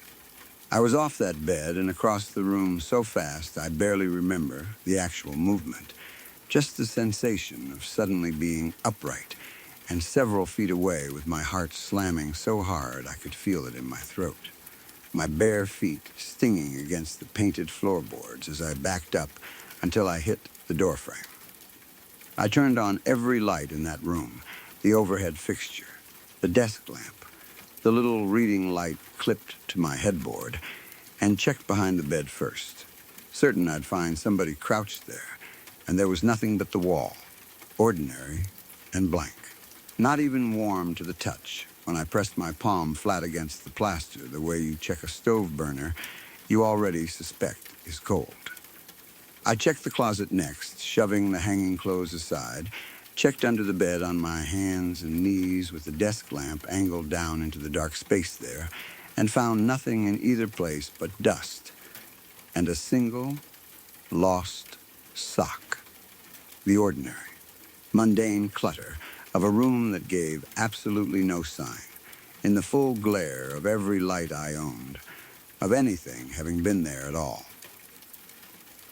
I sat up the rest of that night with every light on, and by the time the sun came up and Renata's alarm started going off across the hall, I had almost managed to convince myself I'd dreamed the loudest part of it, that my half-asleep brain had simply amplified some ordinary house noise into something that felt, in the moment, like a shout with words in it. It didn't happen again that whole first week of September, and I let myself relax back into the rhythm of classes and problem sets and the ordinary business of being 20 years old. Though I noticed I'd started leaving the closet door shut every night without really deciding to, and that I no longer stood in that particular cold corner by the baseboard to get dressed if I could help it. Late in September, on an ordinary Tuesday, I came back from an evening class to find my grandmother's photograph turned face down on the dresser. Though I was certain, as certain as I could be about anything routine like that I'd left it standing upright against the mirror that morning the way I always kept it. I stood it back up, told myself I must have knocked it without noticing on my way out, and didn't think much more about it until a few nights later, lying awake around 2 a.m, unable to sleep, when I heard the whisper start up again, faint and low, that same 30-second rhythm, going for perhaps 4 or 5 cycles before falling silent again as suddenly as it had started. No shout that time. Nothing behind the bed. Just the whisper and then nothing at all. I lay rigid in the dark for a long time afterward, listening to a silence that felt, somehow, like it was listening back. It came back the second week of October, on a night when Renata was home across the hall and Chris was staying over at his girlfriend's, which somehow made it worse rather than better, knowing there was someone close by, and still feeling as entirely alone with it as I had that first night. I'd fallen asleep with my grandmother's photograph propped against the lamp on my nightstand instead of on the dresser. A habit I'd picked up without really examining why, and I remember the last thing I looked at before drifting off was her young face in that dress that looked too big for her, standing on somebody else's porch. This time, I didn't wake gradually into the sound. I woke straight into the middle of it already going, that same 30-second rhythm, except faster now, closer together, maybe every 15 or 20 seconds instead of 30 or 40, like something building toward a decision. The cold spot by the closet had spread. I could feel it from the bed, a genuine physical chill pushing out into the room, cutting clean through the thick October night air, and the bleach and lye smell I'd noticed my first week there had gotten strong enough that my eyes actually stung with it. I stayed frozen under the sheet, telling myself if I just waited it out, same as the first time, it would pass, and I could deal with the rest of it in daylight. The sound kept building, faster, that raspy, dragged-out whisper, losing patience with itself, and then, all at once, it stopped completely, mid-syllable, the silence afterward somehow worse than the noise had been. I lay there, straining to hear anything at all, and that was when something closed around my ankle, over the sheet, from underneath the bed. It wasn't a hand, not the shape of one anyway. It felt hard and knobbed, cold enough to burn, closing around my ankle in a grip that had the specific, terrible geometry of a knee, a kneecap and the bony ridge above it. The skin of it, or what I felt of it, through the sheet, rough and puckered in a way that put me instantly, sickeningly in mind of my grandmother letting me run my fingers over that same rough patch of scarring on her own knees. When I was small, pressing into my skin through the thin cotton sheet with a strength that yanked me half a foot down the mattress before I got my other leg free and kicked out as hard as I could into the dark space under the bed frame. Whatever it was, let go the instant my heel connected with something solid, and I scrambled up onto the headboard, knees to my chest, screaming loud enough that I heard Renata's door bang open across the hall a few seconds later, her voice calling my name through my own locked door, sharper and more frightened than I'd ever heard her sound in all the nods and small talk we'd exchanged in the kitchen that semester. I let her in, and by the time she'd flipped on the light and I'd managed to get out some garbled version of what had just happened, we were both crouched at the foot of the bed looking underneath it together, finding nothing there but the same dust and the same lost sock. Though this time, there was something else too. A fresh, wet-looking stain soaked into the floorboards directly under where my ankle had been, roughly circular, smelling unmistakably of that same harsh bleach and lye smell, cold to the touch even hours later when Duke came by the next morning to look at it himself, running his thumb over the stain with a face that had gone carefully, deliberately blank in a way I recognized, even through my own fear, as the face of a man who had seen something like this before and had decided a long time ago not to discuss it. He offered, without my even having to ask, to knock a few weeks off my remaining rent, muttering something about old houses and old pipes that didn't match the stain in front of either of us. And then he left rather more quickly than the conversation seemed to call for.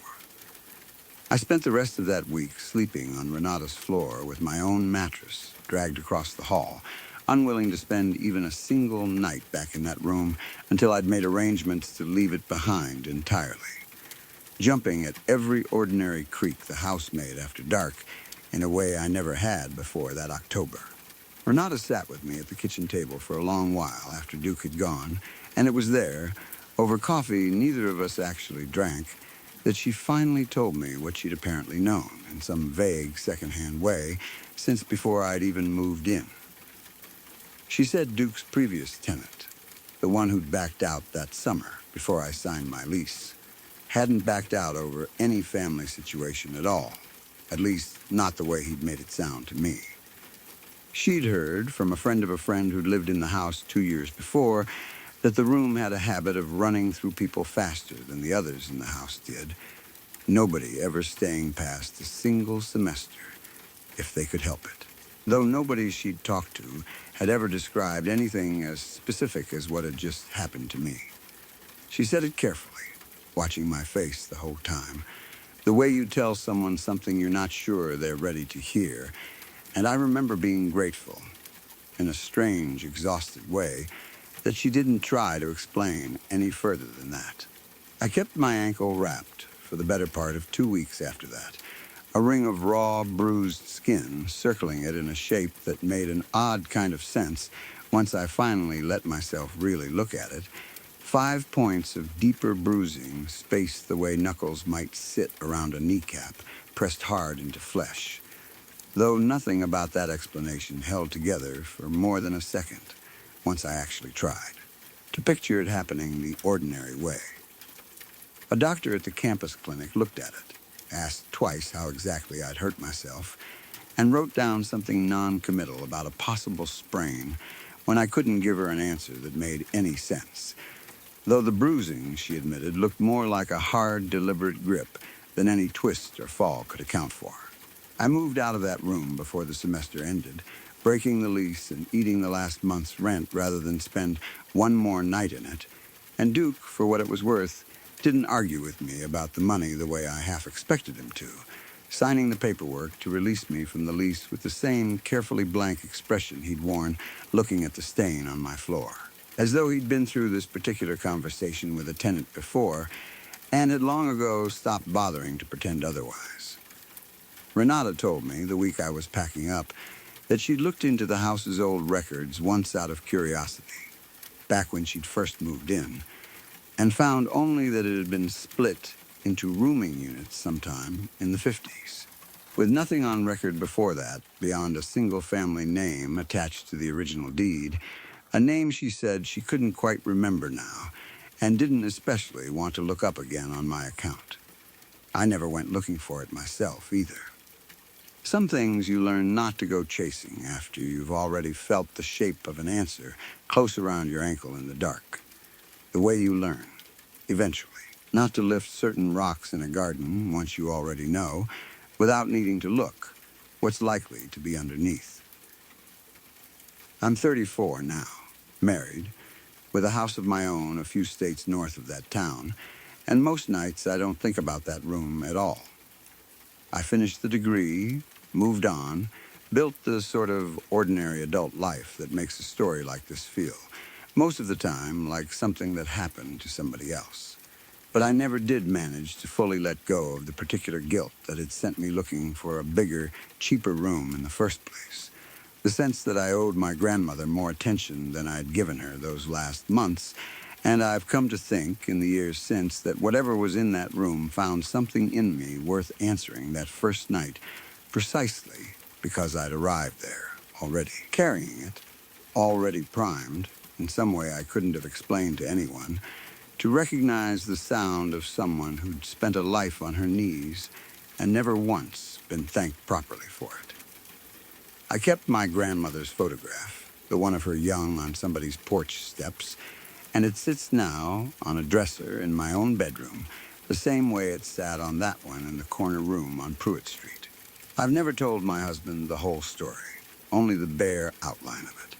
A bad experience in college I don't like to dwell on, and he's never pushed for more than that. Though I've caught him once or twice looking at that photograph a beat longer than a photograph usually warrants, as if some part of him has sensed there's more to it than I've said. Last month, moving furniture around to make space for a crib, I pulled that dresser away from the wall to vacuum behind it and found, pressed faintly into the hardwood underneath, where the dresser had stood undisturbed for years, a shallow, worn depression in the wood, rounded at 2 points side by side, exactly the width and shape of a pair of knees pressed hard into a floor over and over again, for a very long time. I knelt down myself to look at it more closely, running my fingers along the smooth, worn grain of it the way I used to run them over the scarred skin of my grandmother's knees as a little girl, and it was only once I'd knelt there a good while, my own knees pressed flat against that same worn patch of floor, that I noticed the room around me had gone, very slightly, colder than it had any reason to be. The summer my father-in-law died, I stopped sleeping the way normal people sleep. It was a heart attack, sudden enough that Wade didn't even get to say goodbye properly. Just a phone call from his mother at 6 in the morning and then 4 hours on the road to get down there before the funeral home closed for the day. Hank had been the kind of father-in-law who showed up for everything without ever making a fuss about it. Fixed our water heater the winter we couldn't afford a plumber. Taught me to shoot on that same stretch of property years before Wade and I ever got engaged, standing behind me correcting my grip, with a patience I hadn't expected from a man who looked like he'd stepped out of an old cattle. Drive photograph, the same stretch of open pasture I'd end up standing in years later with a very different kind of gun in my own two hands, for very different reasons. I kept thinking, the whole drive down for the funeral, about the last time I'd talked to him on the phone.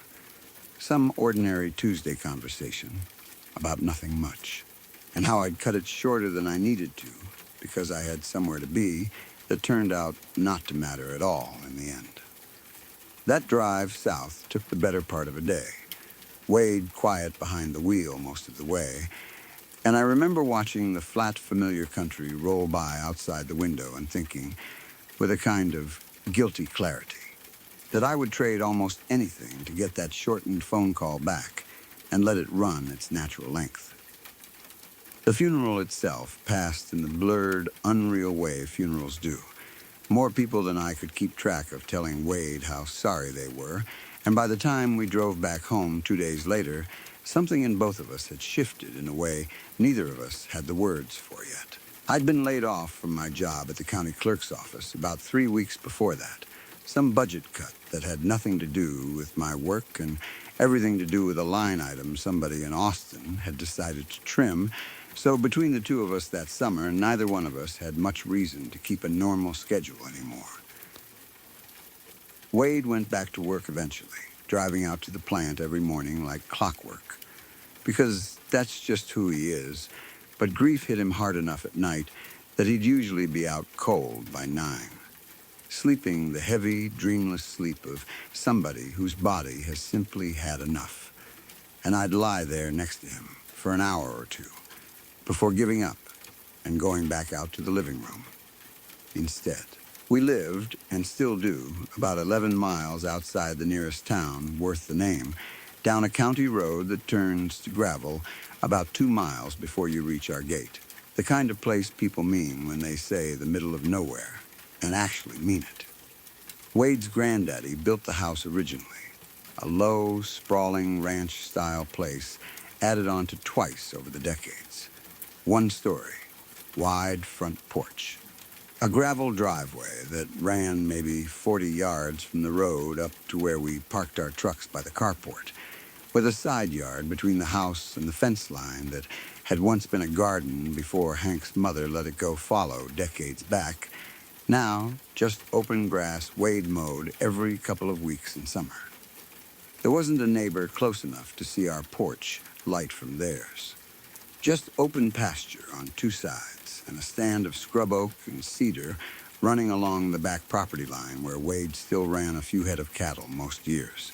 The kind of quiet at night that some people find peaceful, and others, especially that summer, find has a way of pressing in on you until you'd give almost anything to hear a car pass on a real road somewhere close by. That was part of why we loved it out there, and it was also, that summer, part of why those long stretches of nighttime felt so much bigger and so much emptier than they ever had before. The nearest house, belonging to anybody we actually knew, sat close to 3 miles off. An older couple named the Petersons, who we mostly only saw at church. And the sheriff's department covered a county big enough that a call from our end of it could take the better part of an hour to answer even on a good night. I got into the habit. Those sleepless nights of doing whatever small, useful thing kept my hands busy and my mind from circling back to the same handful of unbearable thoughts. Some nights it was just sitting up with the computer, scrolling through nothing in particular until my eyes finally gave out. The blue light of the screen, the only thing keeping the living room from total dark, the rest of the house gone quiet around me, the way a house only gets once everyone else in it has finally stopped fighting sleep and given in. Other nights I'd get out the cleaning kit and go through our guns one at a time, not because they needed it especially, but because there's something steadying about a task with a clear beginning and end. Wipe this down, oil that part, reassemble, done. When everything else in your life feels like it's come apart at the seams and can't be put back together, no matter how carefully you handle it. Some nights, when even that wasn't enough to quiet my head, I'd sit at the kitchen table running a whetstone along the edge of our kitchen knives, one after another. A slow, repetitive motion that asked nothing of me beyond attention. And Wade came out more than once to find me still at it well past 2 in the morning, never saying much about it beyond asking if I was coming to bed soon, in the gentle, worn-down way of a man who understood there wasn't a good answer to give me either way. Wade's daddy had left him an old revolver that summer, along with everything else, and I found myself cleaning that one more than any of the others. Though I couldn't have told you exactly why at the time, beyond some vague sense that keeping it in good order was a way of keeping some small part of Hank close at hand a little while longer. It was around the middle of July that we first noticed the car. A dark sedan, nothing special about it that I could describe beyond the color, parked at the end of our driveway near the road a little past midnight. Engine off. No lights, just sitting there. Wade went out with a porch light and a flashlight the first time we saw it.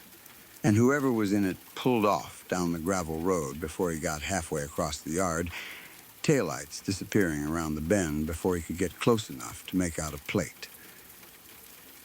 We called the sheriff's department that first time, mostly out of principle, figuring it was some kid using our driveway to turn around or somebody's boyfriend killing time before sneaking into a house further down the road. But the deputy who eventually made the 40-minute drive out to us found nothing but an empty stretch of gravel and told us, not unkindly, that there wasn't much he could do about a car that wasn't there anymore, that without a plate number or a clear description, there wasn't a report worth filing beyond a note in the log for our address, and that out here, this far from town, folks turned around in all manner of driveways without meaning anyone any harm by it. It happened again about 10 days later. Same time of night, same spot at the end of the driveway, and this time Wade didn't even try going out. Just watched from the front window until the headlights swung back onto the road and vanished the way they had before. We called it in again.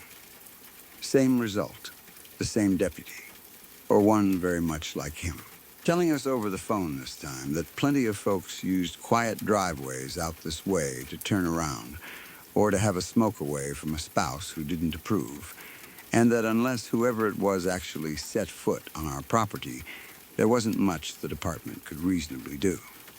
By the third time, near the start of August, I'd started keeping a little notebook by the phone, jotting down the date and the time and whatever detail I could make out about the car in the dark, not because I thought it would do any good with the sheriff's department, who by then answered our calls with the particular patience people reserve for folks they've decided are probably overreacting, but because writing it down made the whole thing feel slightly less like something only happening inside my own head. There were other small things that summer that I only put together properly much later, turning the whole business over and over the way you do with something that never got a proper ending. Twice that August, I found the flap of our mailbox left standing open in the morning. Nothing missing, no mail disturbed, just open, in a spot far enough down the drive that it would have taken somebody a genuine walk from the road to reach it and back. Once, coming out to get the paper, I noticed a scattering of cigarette butts ground out against the gravel near the mailbox post. 4 or 5 of them, though neither Wade nor I smoked, and we hadn't had anyone out that way in weeks. I swept them up without much thought at the time and didn't mention it to Wade until afterward, not wanting to add one more small worry onto a summer that already had more than its share. Looking back, I wish I'd kept them, put them in a bag the way you'd think to do watching a detective show, but at the time it just felt like tidying up a mess somebody thoughtless had left behind. Nothing more. The dog started acting up around then, too. An old blue heeler named Scout, who'd lived on that property longer than Wade and I had been married, usually about as excitable as a fence post. But that August, he took to standing at the edge of the porch some evenings, hackles up, staring off toward the tree line at the back of the property, and giving a low, steady growl at absolutely nothing that either of us could see or hear. He wouldn't be coaxed off the porch during those spells, no matter how we called him, planting all 4 feet and refusing to budge, whining low in his throat if either of us tried to physically move him, and once, when Wade tried physically walking him out toward the tree line on a leash to prove there was nothing there. Scout dug in so hard he nearly choked himself against the collar rather than take another step forward. Wade walked the fence line with a flashlight the first couple of times it happened, found nothing, no fresh tracks, no sign of anything, and eventually we both just chalked it up to a dog getting older and stranger, the way dogs sometimes do, though I noticed neither of us ever quite managed to say it with a kind of conviction that actually settles a worry. By the 3rd week of August, I'd more or less accepted the car and the driveway as an unsolved irritation rather than a real threat. One more thing gone sideways in a summer already full of them, and I'd fallen into a nighttime routine that felt, if not restful, at least steady. Wade had gone back to the plant full-time by then, and some evenings, watching him come in exhausted and go straight to bed without much more than a tired goodnight, I felt a strange, guilty gratitude that at least one of us seemed to be finding his way back to something like normal, even if I hadn't found mine yet. That particular night, Wade had gone down hard around 9, the exhausted, dead-weight sleep he'd been sleeping most nights since the funeral, and I'd let him be rather than wake him, telling myself, the way I told myself most nights, that at least one of us ought to get some real rest. It had been a hot, still night, the kind where the cicadas keep going well past midnight, and the air barely moves even with every window in the house cracked. And I remember thinking, sitting down on the living room floor a little after 1, that I ought to just try lying down myself, that Wade needed me rested more than he needed me keeping some kind of vigil in the front room. I never did make it to bed. I was up past 1 in the morning, sitting cross-legged in the middle of the living room floor with a cleaning kit spread out on an old towel in front of me, working through his daddy's revolver piece by piece, more out of habit by then than any real need. I hadn't bothered getting properly dressed for bed that summer most nights, just a tank top and my underwear, the kind of thing you only do living 11 miles from the nearest paved road with nobody around to see you, and I'd left the side window cracked open a few inches for the breeze, the one that looked straight out over the stretch of yard between the house and the driveway. I remember glancing up out of habit every so often while I worked, the way you do when you've spent a whole summer half waiting for a particular set of headlights, and every single time the driveway sat there empty and pale under what moon there was.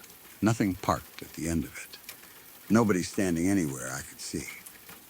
I want to be clear about that, because it matters to everything that came after. I looked. There was nothing there. The house around me was doing its usual late-night settling, the refrigerator cycling on and off in the kitchen, the ceiling fan in the hallway ticking faintly on its slowest setting. Scout's tags jingling once somewhere out on the porch as he shifted position. Ordinary sounds I'd stopped noticing months before, the kind of background noise a house makes that only becomes noticeable once something else disturbs it. It was the rustling outside the window that pulled my attention away from the gun in my lap. A soft, dragging sound low in the grass just below the sill. The kind of noise Scout made snuffling around after possums most nights, or a raccoon working its way along the foundation looking for something to get into. I didn't even look up right away, just kept working the cloth along the cylinder, telling myself it was nothing worth interrupting myself over. The sound came again, closer to the window this time, and there was something in it, some quality I couldn't name right off. an unevenness to the rhythm of it, more deliberate than an animal's usual scuffling, that made the back of my neck prickle in a way an ordinary raccoon never had before. I looked up toward the window just as the screen bulged inward, and I watched for one long, frozen second as two hands, pale in the dim porch light spilling around the side of the house, worked their fingers into the mesh of the screen and started working it loose from the frame, slow and deliberate. The particular unhurried patience of somebody who believed with total confidence that nobody inside that house was watching. The fingers looked ordinary enough, a man's hands by the size and shape of them. Nothing about them marked or strange the way you'd expect from something out of a nightmare. And somehow that ordinariness was worse, the plain human fact of it. Somebody's actual hands prying at my window in the middle of the night while I sat there in my underwear with a gun in pieces on the floor in front of me, close enough that in the dim light I could make out the pale half-moons of his, fingernails against the dark mesh of the screen. I have gone over what happened in the next handful of seconds more times than I can count in the years since, and I still can't fully account for how fast it all moved. I know I had that revolver reassembled and around chambered before I'd consciously decided to do either one, my hands moving through a routine they'd repeated so many times that summer they didn't need my permission anymore. I know I came up off that floor and cleared the coffee table in a single motion I have never once managed to replicate since. Not even trying, on purpose, in broad daylight. On a coffee table, I know by heart.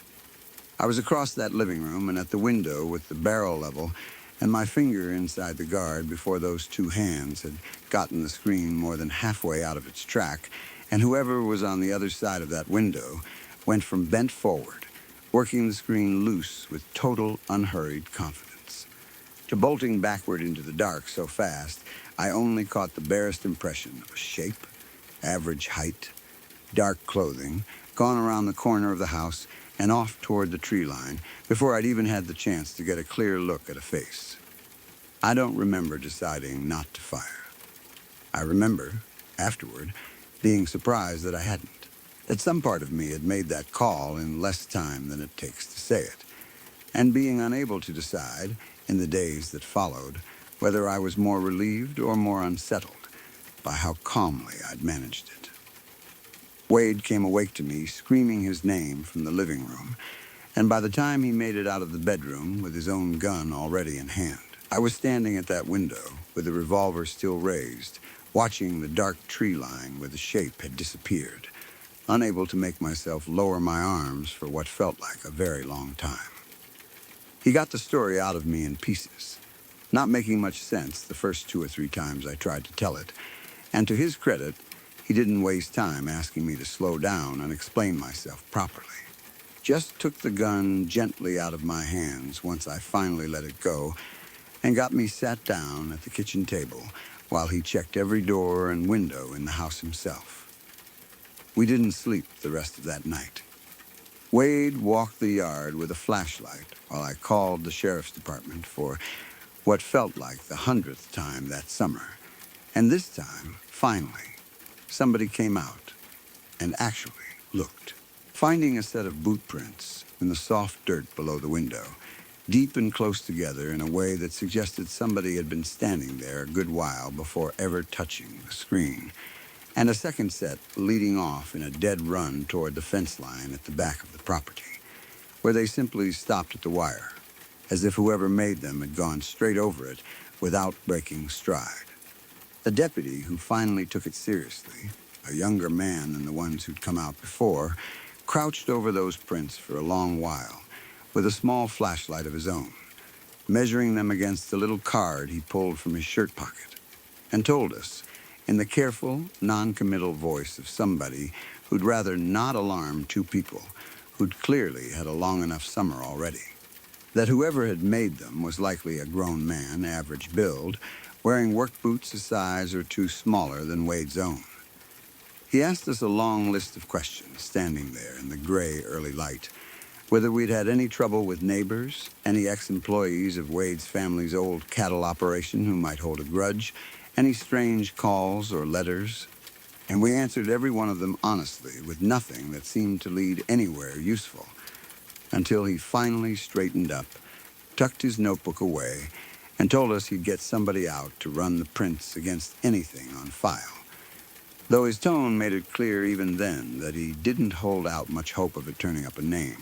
The screen itself never sat right in its frame again after that.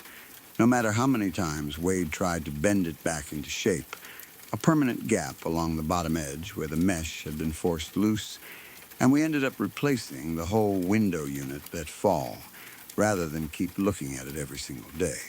The deputy who came out that morning took photographs of the boot prints before the next rain washed them out, and dusted the outer sill for prints, though whatever he lifted off that window frame never turned into anything.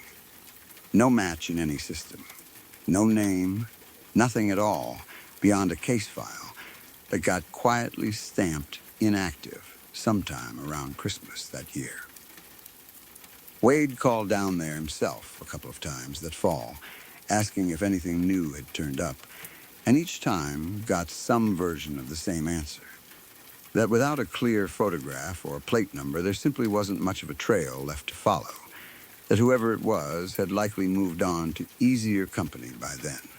An answer that seemed to satisfy Wade a good deal more than it ever managed to. Satisfy me. We put motion lights up around the whole property within the week. Had a security company out to run wire for cameras we genuinely couldn't afford, but bought anyway. And Wade took to sleeping with his own pistol on the nightstand rather than locked in the safe down the hall, a habit neither of us has ever quite broken since, even now, years on. In a house we've made about as secure as a house out that far from anything can reasonably be made. I stopped sitting in the middle of that living room floor at 1 a.m. in just a tank top and underwear, stopped leaving any window cracked open past dark no matter how bad the heat got.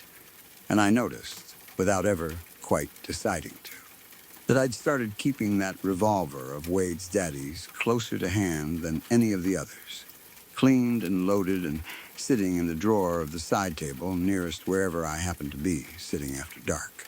Some weeks that fall, I slept better than I had all summer, oddly enough, as though the fear had finally given my grief something concrete to attach itself to, instead of just circling forever with nowhere to land.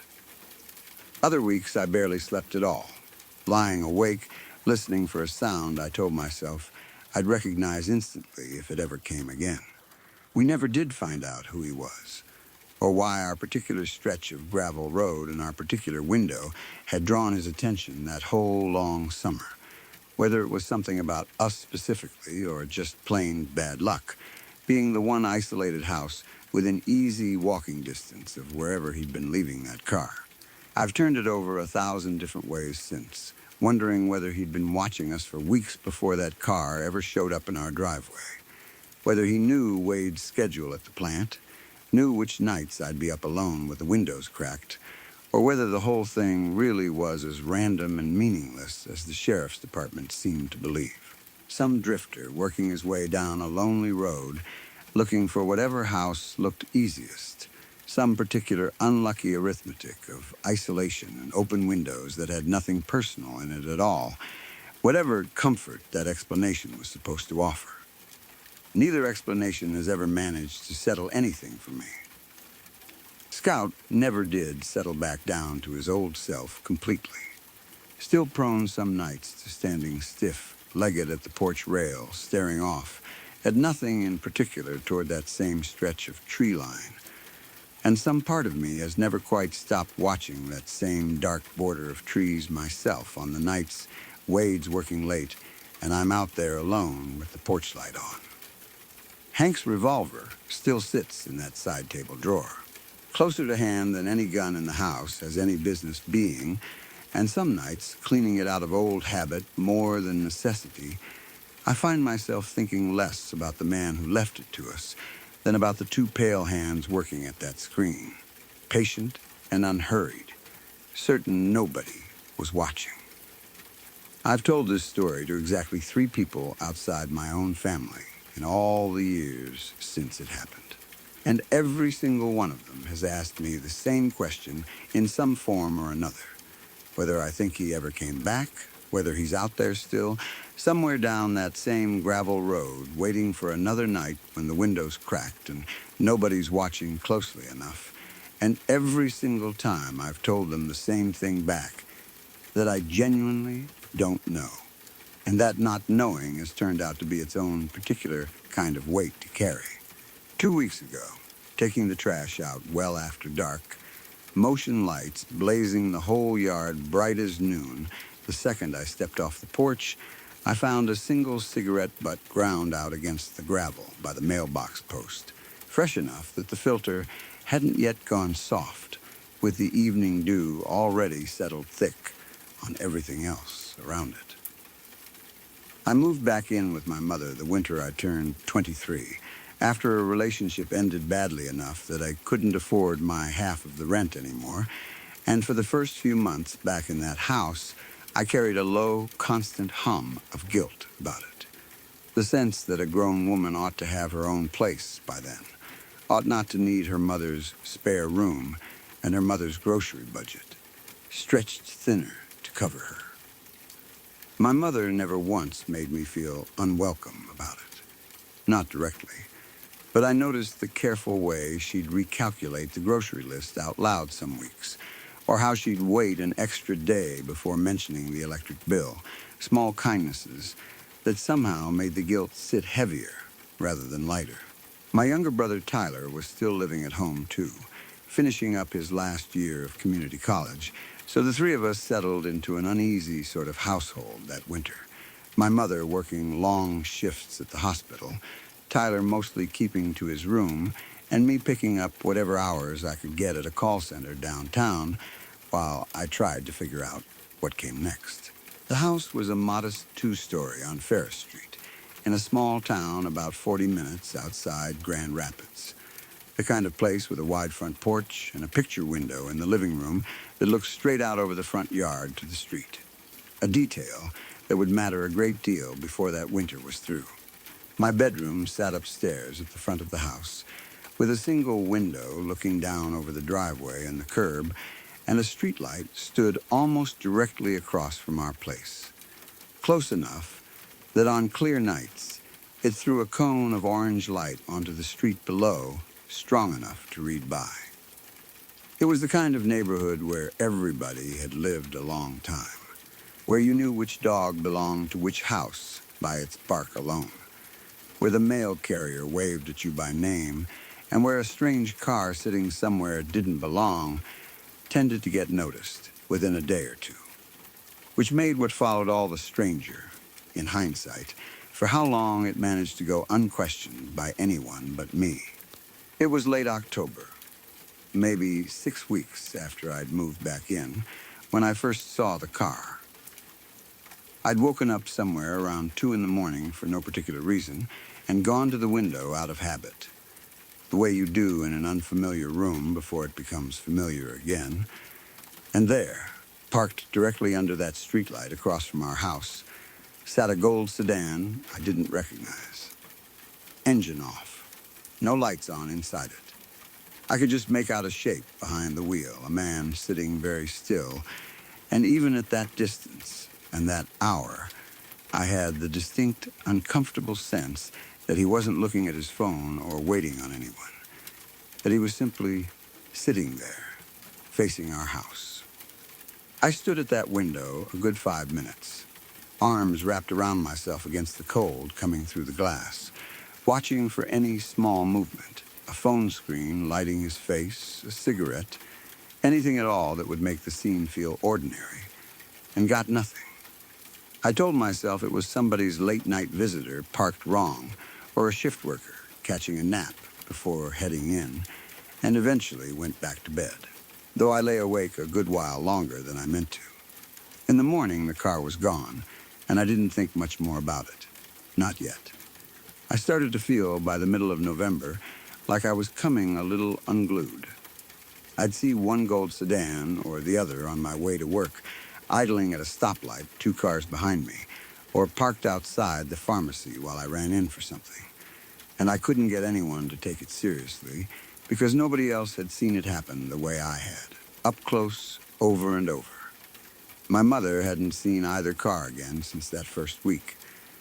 Tyler thought I was imagining things, and said so gently but plainly one evening when I tried to describe the pattern to him at the kitchen table.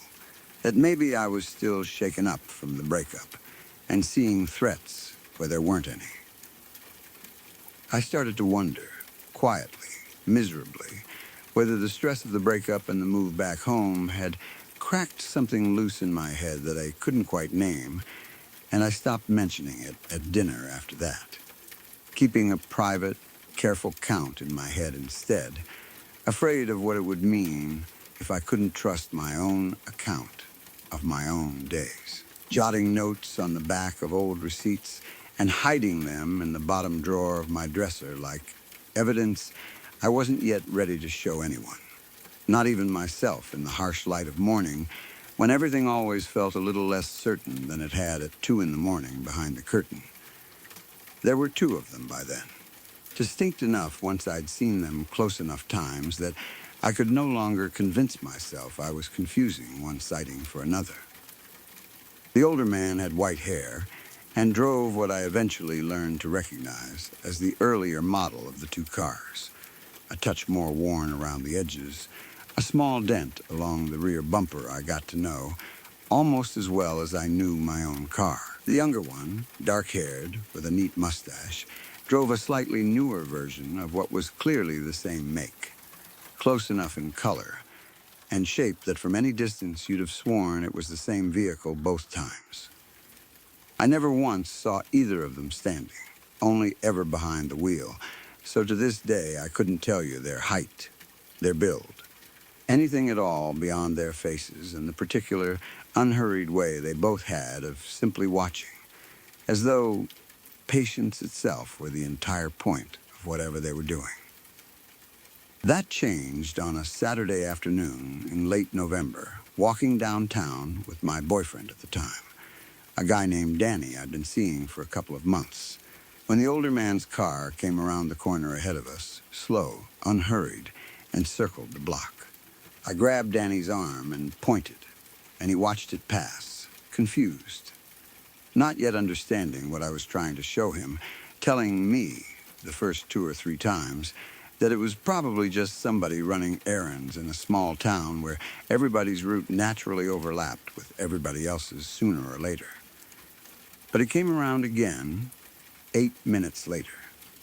Same car, same white-haired driver, moving at the same unhurried pace, and this time Danny went quiet in a different way, watching it disappear around the corner with an expression I hadn't seen on him before. I started counting after that, half out of some grim need to prove it to myself as much as to him, pulling a pen from my coat pocket and marking tally lines on the back of a receipt I found balled up at the bottom of my bag. And by the time we'd covered 6 blocks on foot that afternoon, that same gold sedan had passed us 15 separate times, always from a different direction, always at that same deliberate, unbothered speed. Danny went quiet somewhere around the 10th pass, and by the 15th, he wasn't arguing with me anymore, standing very still on the sidewalk, with his hand gripping mine a good deal tighter than usual. After that, other people started seeing it too. My mother spotted the younger man's car parked across from the house one evening when she got home late from a shift, sitting under that same streetlight, and came inside pale and asking me, in a voice I'd never heard her use before, exactly how long this had been going on. She sat down heavily at the kitchen table once I told her, and I remember her reaching over and taking my hand, saying, quietly, that she was sorry for not believing me sooner. An apology that meant more to me in that moment than almost anything else that whole winter. The 2 of us sitting there in silence for a while afterward, neither one of us quite sure what to say next. Tyler saw the older man idling outside the community college one afternoon and recognized him immediately from how I'd described him, right down to the white hair and the particular way he sat. Both hands on the wheel, engine running, going nowhere, and came home that evening rattled in a way I'd never seen my little brother look before. A couple of my friends saw one car or the other over the following weeks, always parked or crawling past at a distance, never approaching, never doing anything you could point to as a crime. Though, I noticed how each of them, after seeing it once themselves, started walking me to my car a little more often than they used to, without either of us ever quite naming why. I even flagged down a patrol car once downtown and pointed out the younger man's car sitting at the curb, and the officer walked over, spoke to him through the window for a minute or two, and came back to tell me the man wasn't doing anything illegal, that he had every right to sit in a parked car on a public street, and there wasn't much they could do beyond making a note of it. He did write my name and address down in a small notebook, telling me to call if anything actually happened, a phrase that offered almost no comfort at all once I started turning it over on the walk home. It went on like that for months, through the whole rest of that winter, one or the other of those two gold cars turning up wherever I went, at the grocery store, outside work, and always. At least once or twice a week, under that streetlight across from the house, at some point after midnight. Neither of them ever came up the driveway. Neither of them ever approached the porch or the door. They never spoke to me, never rolled down a window, never did anything beyond simply being there, present, patient. And that particular kind of harmless-looking patience turned out to be so much worse, over time, than anything more obviously threatening might have been. I started sleeping with my bedroom curtain pulled fully shut, though I still found myself checking behind it most nights anyway, unable to stop, my hand pausing on the fabric every single time before I finally let myself peek. And I stopped taking the direct route to work in favor of a longer one that kept me on busier streets, a habit I never once mentioned to anyone, because saying it out loud would have meant admitting how completely it had rearranged my life. By January, the strain of it had worked its way into everything else in the house. My mother and I fought more that winter than we ever had before or since. Small things, mostly. Money, chores, the particular friction of two grown women sharing one kitchen. But underneath every one of those arguments sat the same unspoken weight, the fear neither of us knew how to talk about directly. My own guilt about the whole situation, tangled up so thoroughly with my fear that I couldn't always tell, in the moment, which one was actually driving me to snap at her over something as small as milk. It came to a head on a Thursday night in late January, a stupid argument about whether I'd used the last of the milk without replacing it, that somehow spiraled, the way exhausted arguments do, into every unresolved thing between us. My guilt about needing her help, her fear for me that she couldn't voice without making it worse, both of us saying things neither of us meant. Tyler's door closing quietly upstairs somewhere in the middle of it, as he made himself scarce the way he always did when we got like that. I grabbed my coat and walked straight out the front door a little after 1 in the morning without stopping to think about it, needing distance more than I needed sense. My mother calling after me from the kitchen doorway that it was too cold and too late, her voice cracking on the last word in a way I chose, in that moment, not to hear properly. I made it about 3 blocks down Ferris Street before I saw him, my breath already coming ragged from the cold and from the argument still ringing in my ears, half of me still composing things I should have said differently, the other half not paying nearly enough attention to my surroundings the way I would have on any ordinary night. The dark-haired man, parked at the corner of Ferris and Delancey, engine idling, exactly where I'd have to pass to keep walking the way I was going. I stopped cold in the middle of the sidewalk, The street was completely empty otherwise. No other cars, no other lights on in any house nearby. Just me, on foot, at 1 in the morning, with no phone in my coat pocket and nothing in my hands that could serve as a weapon, if it came to that, the cold suddenly feeling like it was coming from somewhere much deeper than the January air alone could account for. I turned around and started walking back the way I'd come, faster now, and when I glanced over my shoulder, his car had already pulled away from the curb, moving slow and steady in my direction. No headlights flashing, no engine revving, just that same patient, unhurried pace that had somehow always been the most frightening thing about either of them. I cut between two houses, instead of staying on the sidewalk, into the narrow gap where Mrs. Holleran's garden fence backed up against the Petrovic's side yard, a shortcut I'd used 100 times as a kid, without ever once being grateful for it the way I was that night. My boots crunching through frozen grass I couldn't fully see in the dark, one hand out in front of me to keep from running straight into the chain link. I came out the other side onto Delancey itself, and his car was already there, coming around the corner from a direction I hadn't expected, close enough that I had to duck back between another pair of houses to avoid crossing directly in front of his headlights, my breath coming in short, visible clouds that felt, absurdly, like they might give me away all on their own. I don't fully know how long that went on, cutting through yards and alleys I knew from a childhood of exactly this kind of neighborhood exploring, emerging every single time onto a street where his car was already waiting, somehow always ahead of me no matter which direction I chose, though he never once got out. Never once rolled down his window, just kept appearing at each new intersection like he already knew every possible path I could take before I'd finished choosing it. As though the whole town had somehow become a board he already knew the layout of better than I did, despite having grown up there myself.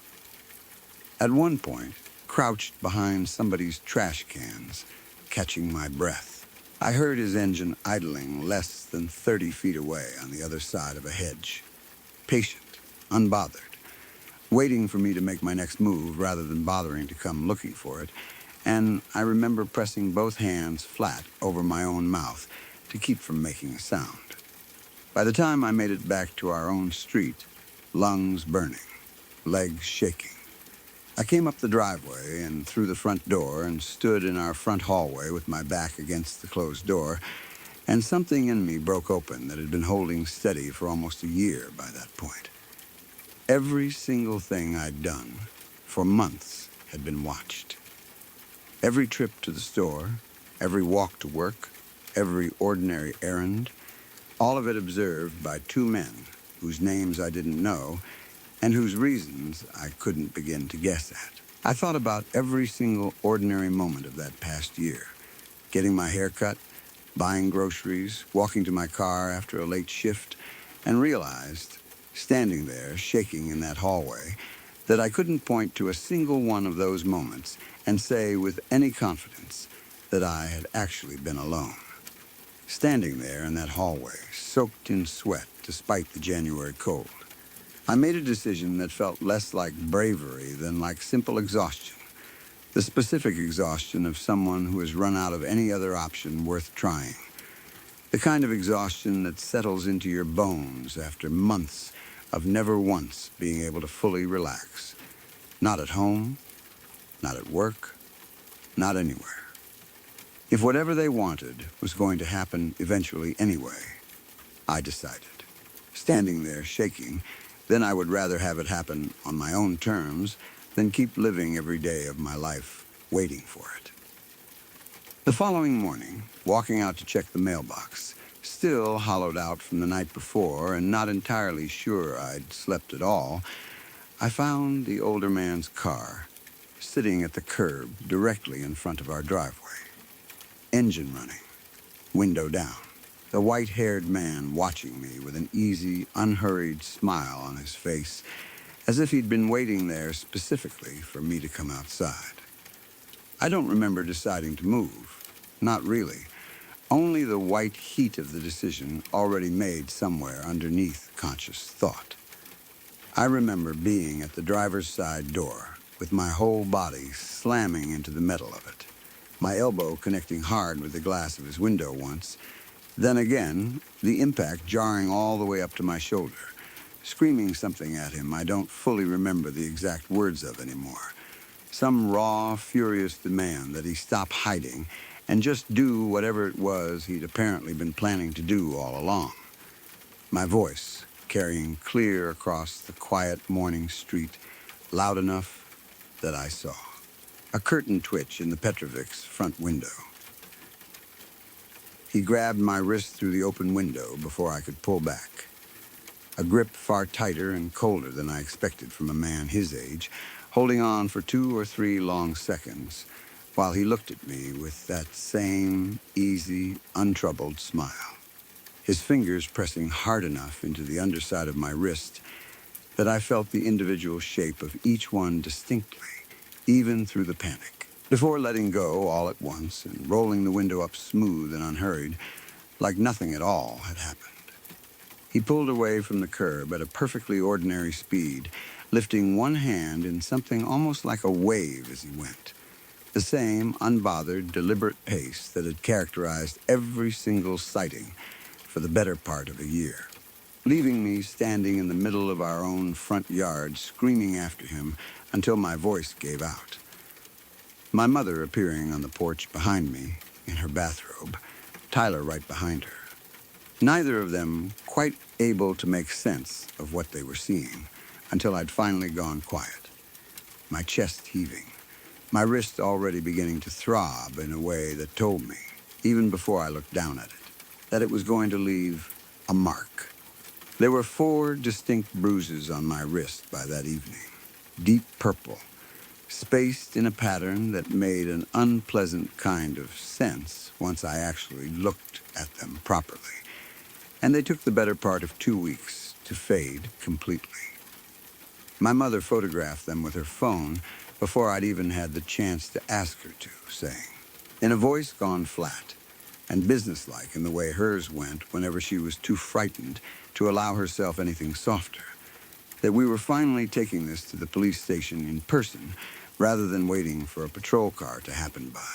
We spent most of that afternoon at the station giving a formal statement to a detective who took the bruise photographs and my careful notes on both license plates seriously enough to write it all down and open an actual file, though he was honest with us, in the end, that without either man ever having laid a hand on me before that morning, or ever having set foot on our actual property, there was only so much a restraining order or a formal charge could accomplish against 2 men who'd been so careful never to break a law directly. He did tell us, before we left, that he'd run both plates through the system himself, and that neither one turned up anything useful, no matching complaints from anywhere else in the state, no names attached that meant anything to him, which somehow made the whole thing feel less resolved rather than more, walking back out to the car that afternoon with my mother's hand gripping mine the whole way across the parking lot. Something shifted after that morning in the driveway, though not in the direction any of us had hoped for. The 2 cars kept appearing, but with more distance now, further off, less frequent, as though whatever line I'd crossed throwing myself at that window had genuinely startled them into more caution rather than less. I noticed, over that following month, that I'd catch sight of one or the other of them maybe once a week instead of nearly every day, always at a greater distance, always gone faster if I so much as turned to look directly at the car. My mother noticed the change, too, remarking one evening that the street outside finally felt like our street again, rather than something we shared uneasily with 2 strangers, though neither of us said out loud what we were both clearly thinking, that quieter wasn't the same thing as over.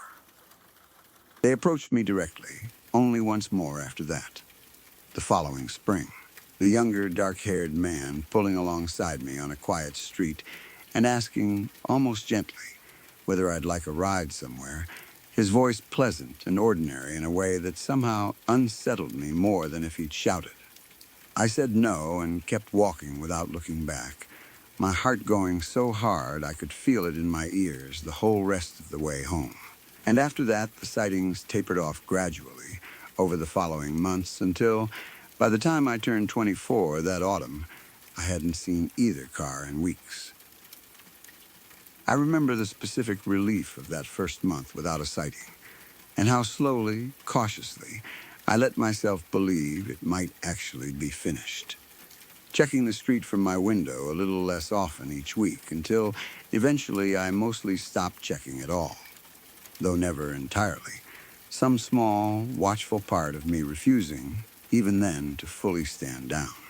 I still remember every last detail of both those cars, right down to the particular gold, a shade somewhere between champagne and dull brass, and the peculiar detail that the older man's Michigan plate started with a string of letters I've never once managed to forget, no matter how many years pass, the kind of detail that lodges itself permanently in a person's memory, whether they want it there or not, the way a phone number from childhood outlasts every password you've set since.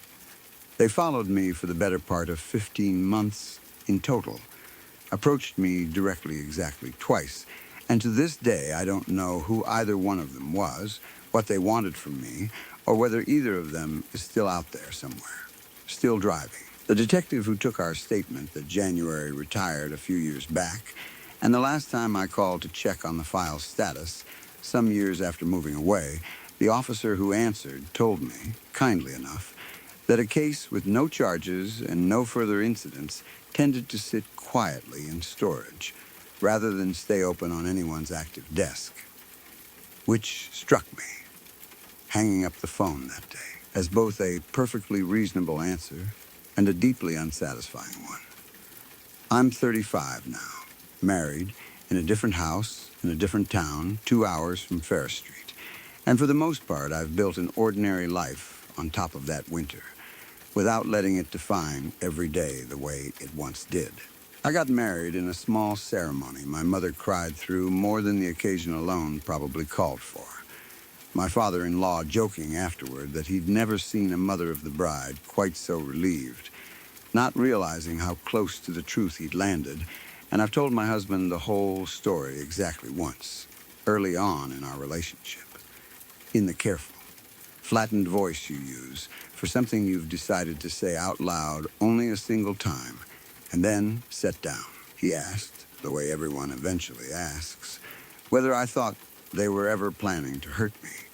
And I told him the truth, which is that I still don't know, and that 15 months of being watched without a single answer ever offered has a way of leaving that particular question permanently open, whether I like it or not.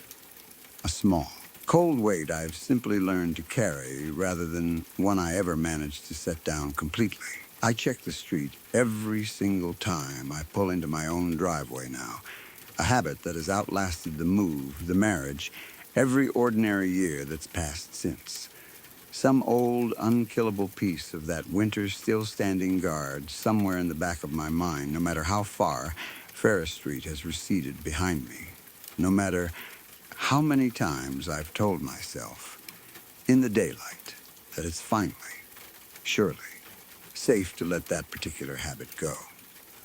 3 weeks ago, pulling into my own driveway after a late shift, I sat in my car for a moment before going inside, running through that same old routine, checking the street in both directions before I let myself get out.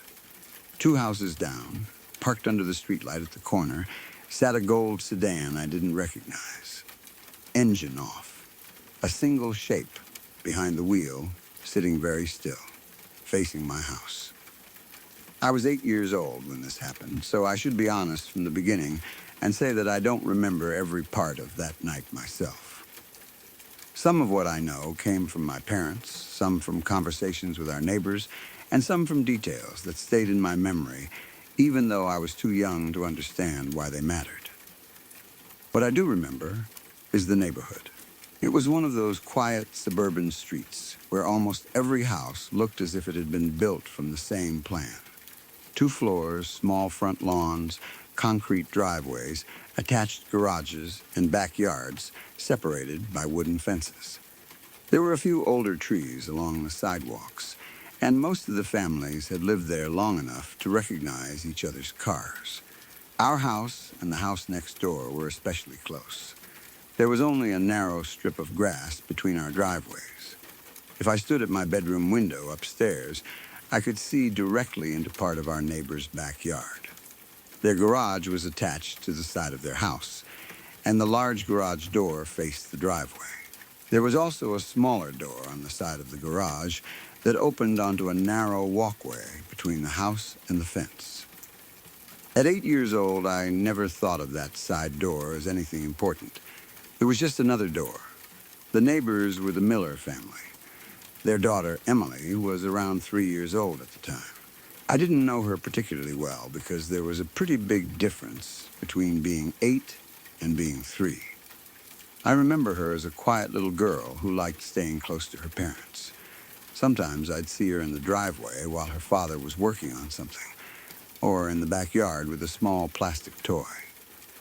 Her father, Mark, was the kind of person who always seemed to have something to fix.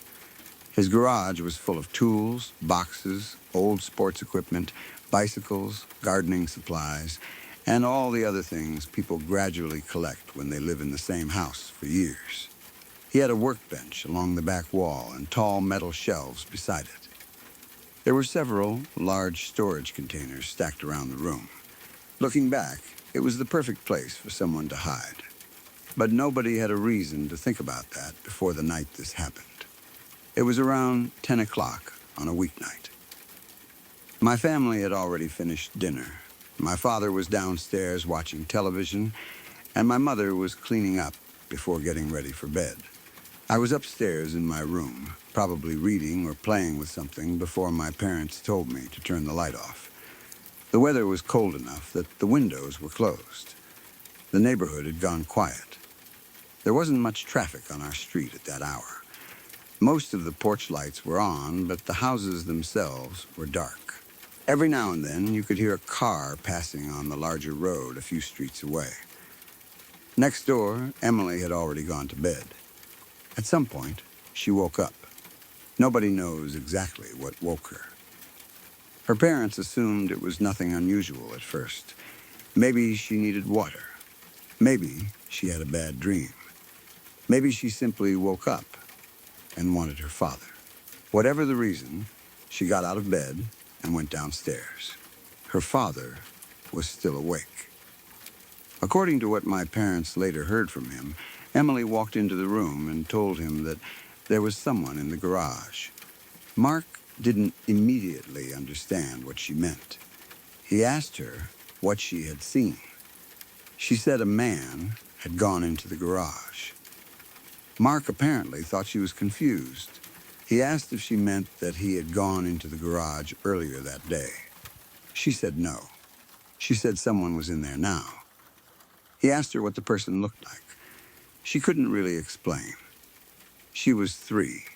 She didn't give him a name or a useful description. She couldn't tell him what clothes the person was wearing, or what he looked like in any detail. She simply kept saying that there was somebody in the garage. Mark tried to calm her down.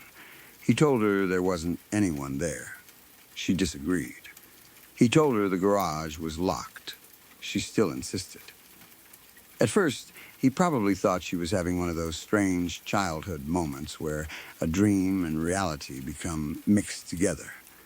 Parents see that kind of thing all the time. A child wakes up frightened, says something is in the closet, or insists they saw somebody standing in the hallway. Usually, you turn on the light, check the room, and show them there's nothing there. Mark had no reason to expect anything different. So, he checked the garage. He opened the door from the house. The garage was dark. He turned on the light. Nothing happened.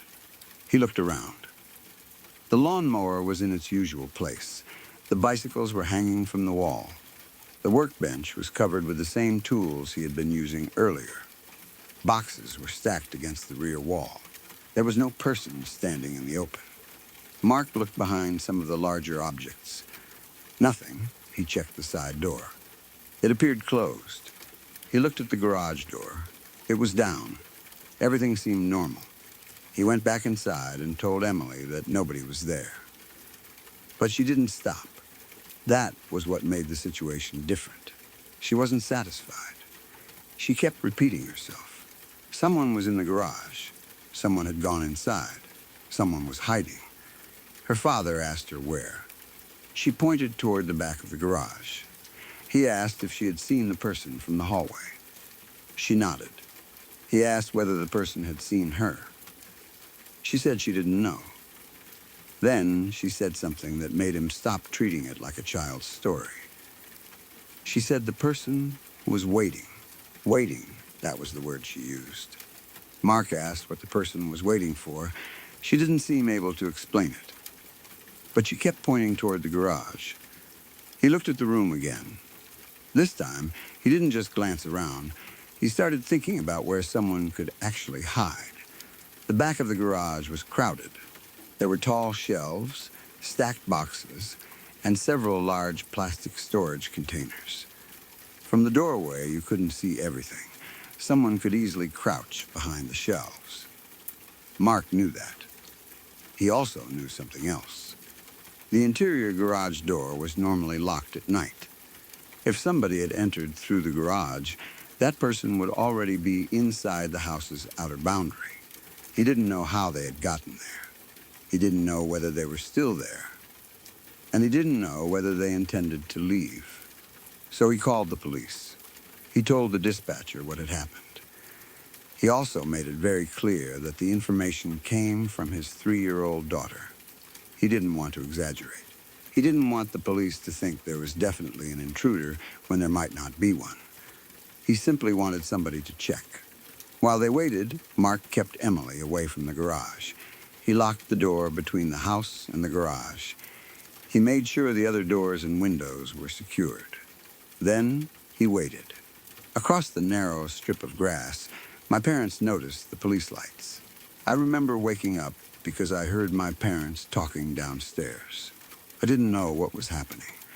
I remember walking toward the stairs and hearing my mother tell me to go back to bed. I asked why there were police cars outside. She told me they were checking something next door. I asked if somebody was hurt. She said no. I asked if there had been a robbery. She said she didn't know. That answer made me more curious. I went back upstairs, but I didn't go to sleep. From my bedroom window, I could see the red and blue lights reflecting against the neighboring houses. There were at least 2 police vehicles outside. The officers spoke with Mark near the front door. Then they walked toward the garage. I remember thinking it was exciting. I was 8. I didn't understand what it meant for someone to actually break into a house. To me, the police being there made it feel almost like something from television. That feeling changed when I saw the officers enter the garage. They didn't rush. They didn't act like they knew someone was definitely inside. They were careful. One officer went in first. Another followed. The third stayed closer to the driveway. The garage door was still closed. The lights inside came on. For several seconds, nothing happened. Then one of the officers moved toward the back. From our house, I couldn't see what he saw. I only saw the officer stop. He said something. The other officer moved closer. Then, both of them disappeared behind the shelves. A few moments later, I saw them pull someone out. I didn't know it was a man at first. It looked like there was a struggle near the back wall. My father came upstairs and told me to stay away from the window. I asked him what was happening. He told me someone had been found in the garage. I remember asking if it was a burglar. He said he didn't know. But he knew. My mother knew. The police knew. There really had been someone hiding in the garage. Mark's 3-year-old daughter had been telling the truth. The man had apparently been crouched behind the storage shelves near the back wall. He wasn't asleep. He wasn't injured. He wasn't lost. He had been hiding. The officers brought him out with his hands restrained. I could see him briefly through the window. He was an adult man. He looked ordinary. That was probably the strangest part. He didn't look like the kind of person a child would imagine as a criminal. There was no dramatic appearance, no mask, no strange clothing, no obvious sign that he was dangerous. He looked like somebody who could have been walking down the street earlier that day. But he had been inside their garage, and he had been hiding behind their things. The officers searched the garage carefully after taking him outside. They found signs that he hadn't just accidentally wandered inside. Some things had been moved. A few boxes near the back had been shifted enough to create a narrow space. There was dirt on the floor near the side entrance. There were marks around the area where he had been hiding. The police also discovered that he had apparently been waiting for the family to go to sleep. That was the part my parents found hardest to accept. He wasn't simply trying to steal something from the garage. He had been hiding, waiting, watching the house. The garage was attached to the house, and the door from the garage led directly into the kitchen. Once everyone went upstairs and the house became quiet, he would have had a direct route inside. That meant the police had probably arrived just before something much worse could happen. The next morning, the whole neighborhood felt different. I remember adults standing outside and talking in low voices. My father went next door to speak with Mark. When he came back, he told us the police had caught the man. I asked why the man had been hiding. My father said they believed he intended to break into the house. I asked whether he had stolen anything. My father said they didn't think so. That confused me. If he was trying to steal something, why didn't he just take something from the garage and leave? My father explained that they believed the garage wasn't his real target. The house was. He had apparently been waiting until the family went to sleep. I remember looking at the door leading into our own garage. It suddenly didn't look like a normal door anymore. It looked like an entrance. That night, my father checked every lock in our house. He checked the front door twice. He checked the back door. He checked the windows downstairs. Then he went into our garage and checked the side door. He had never done that before. My mother also started making sure the garage door was closed every evening. For the next few weeks, everyone in the neighborhood became more careful. People started talking about security lights. Someone installed a camera. Another neighbor replaced an old lock. The Millers changed their garage lock and added another lock to the door leading into the house. The police investigation continued, but there wasn't much information available to us. We didn't know who the man was. We didn't know how long he had been watching the house. We didn't know exactly how he got inside. We only knew that he had been there, and that Emily had seen him. At 8 years old, I found that last part impossible to stop thinking about. How had she noticed him? The garage had been dark. She had been upstairs. She was only 3. Her father had checked the room and hadn't seen him. Yet she had somehow known. I asked my mother about it one morning. She said children notice things adults miss. I asked what she meant. She said that sometimes a child will notice a sound, movement, or change without being able to explain how they know something is wrong. That answer made sense. At least, it did at the time. A few weeks later, my mother spoke to Mark again. He told her Emily was still talking about the man. She sometimes mentioned the garage. She would point toward the door and say there had been somebody behind the boxes. Her parents tried to reassure her. They told her the man was gone. They told her the police had taken him away. They told her nobody was hiding there anymore. She didn't seem to understand why they kept saying that. She apparently just repeated that she had seen him. One detail especially bothered Mark. Emily said the man had been watching the door. Not the garage door. The door leading from the garage into the house. That detail matched the police's theory. He wasn't simply hiding. He was waiting for an opportunity to get inside. That was when the story became much more disturbing to the adults. The man had chosen his hiding place carefully. From behind the shelves, he couldn't be seen from the house. But he could see the interior door. He could hear people moving through the kitchen. He could probably tell when the family had gone upstairs. He could wait until the house was completely quiet. Then he could come out. The police later told the family that this kind of break-in wasn't unheard of. An intruder could use a garage as a concealed entry point, because homeowners often don't think of the garage as part of the living space. People leave tools there. Boxes, bicycles, old furniture. There are plenty of places to hide.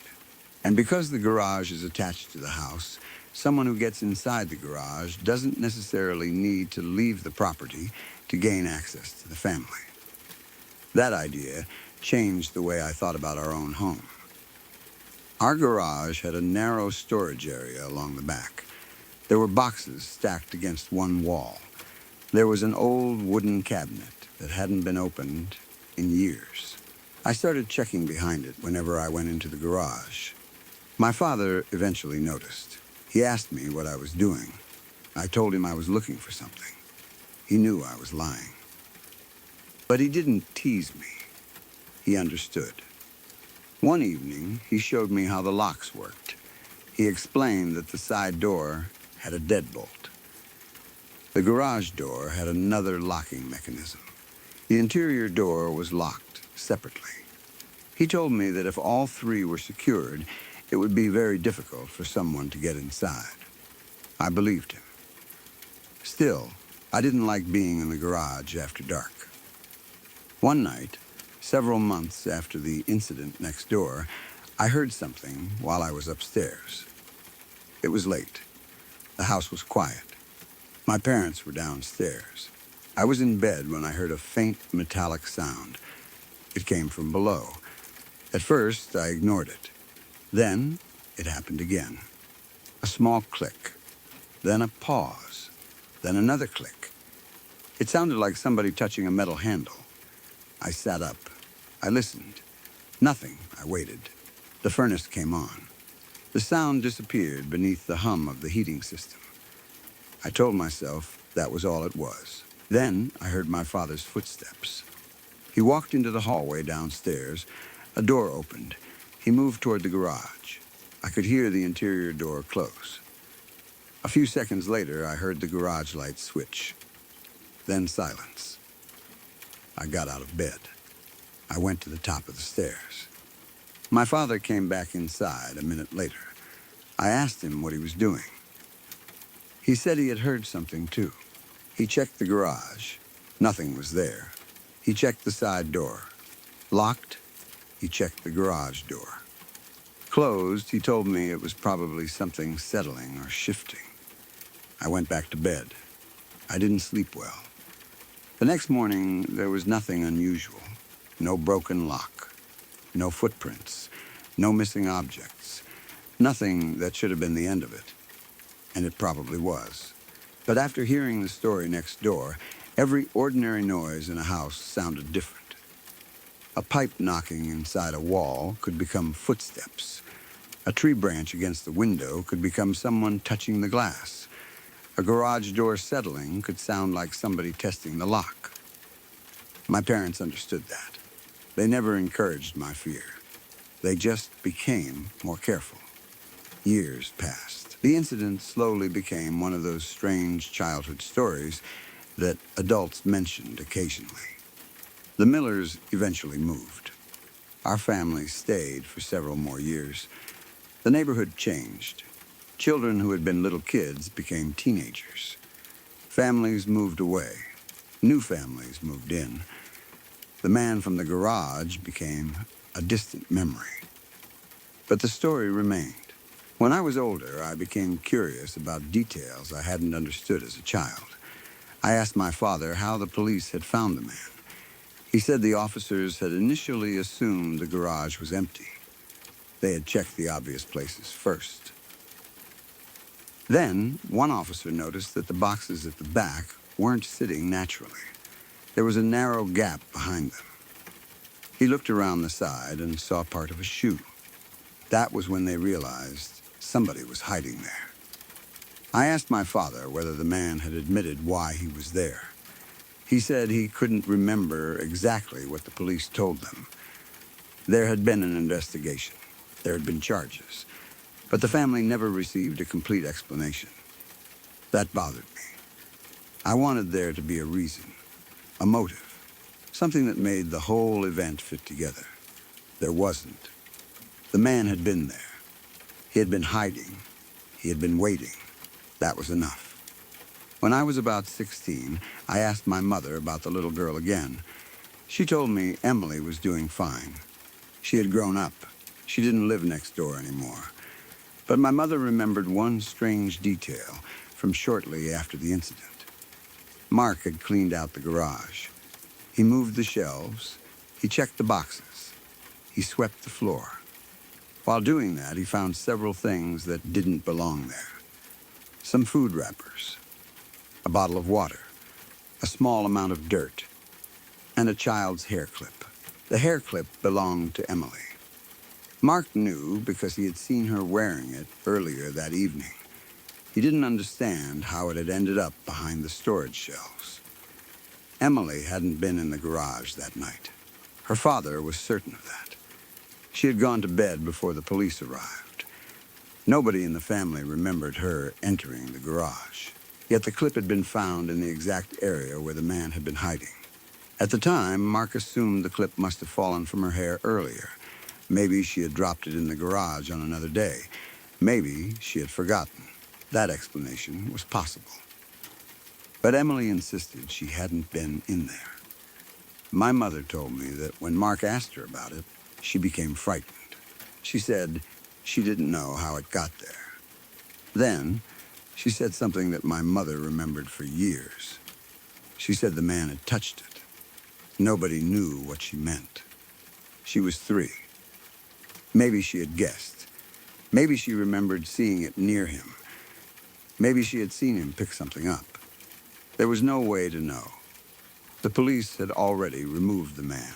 There was no evidence proving that he had touched the clip, so everyone moved on. But I didn't. The older I got, the more I understood how serious the situation had been. When I was 8, I imagined a burglar as someone who broke a window, grabbed something, and ran. This was different. This person had taken the time to enter quietly. He had found a hiding place. He had stayed there.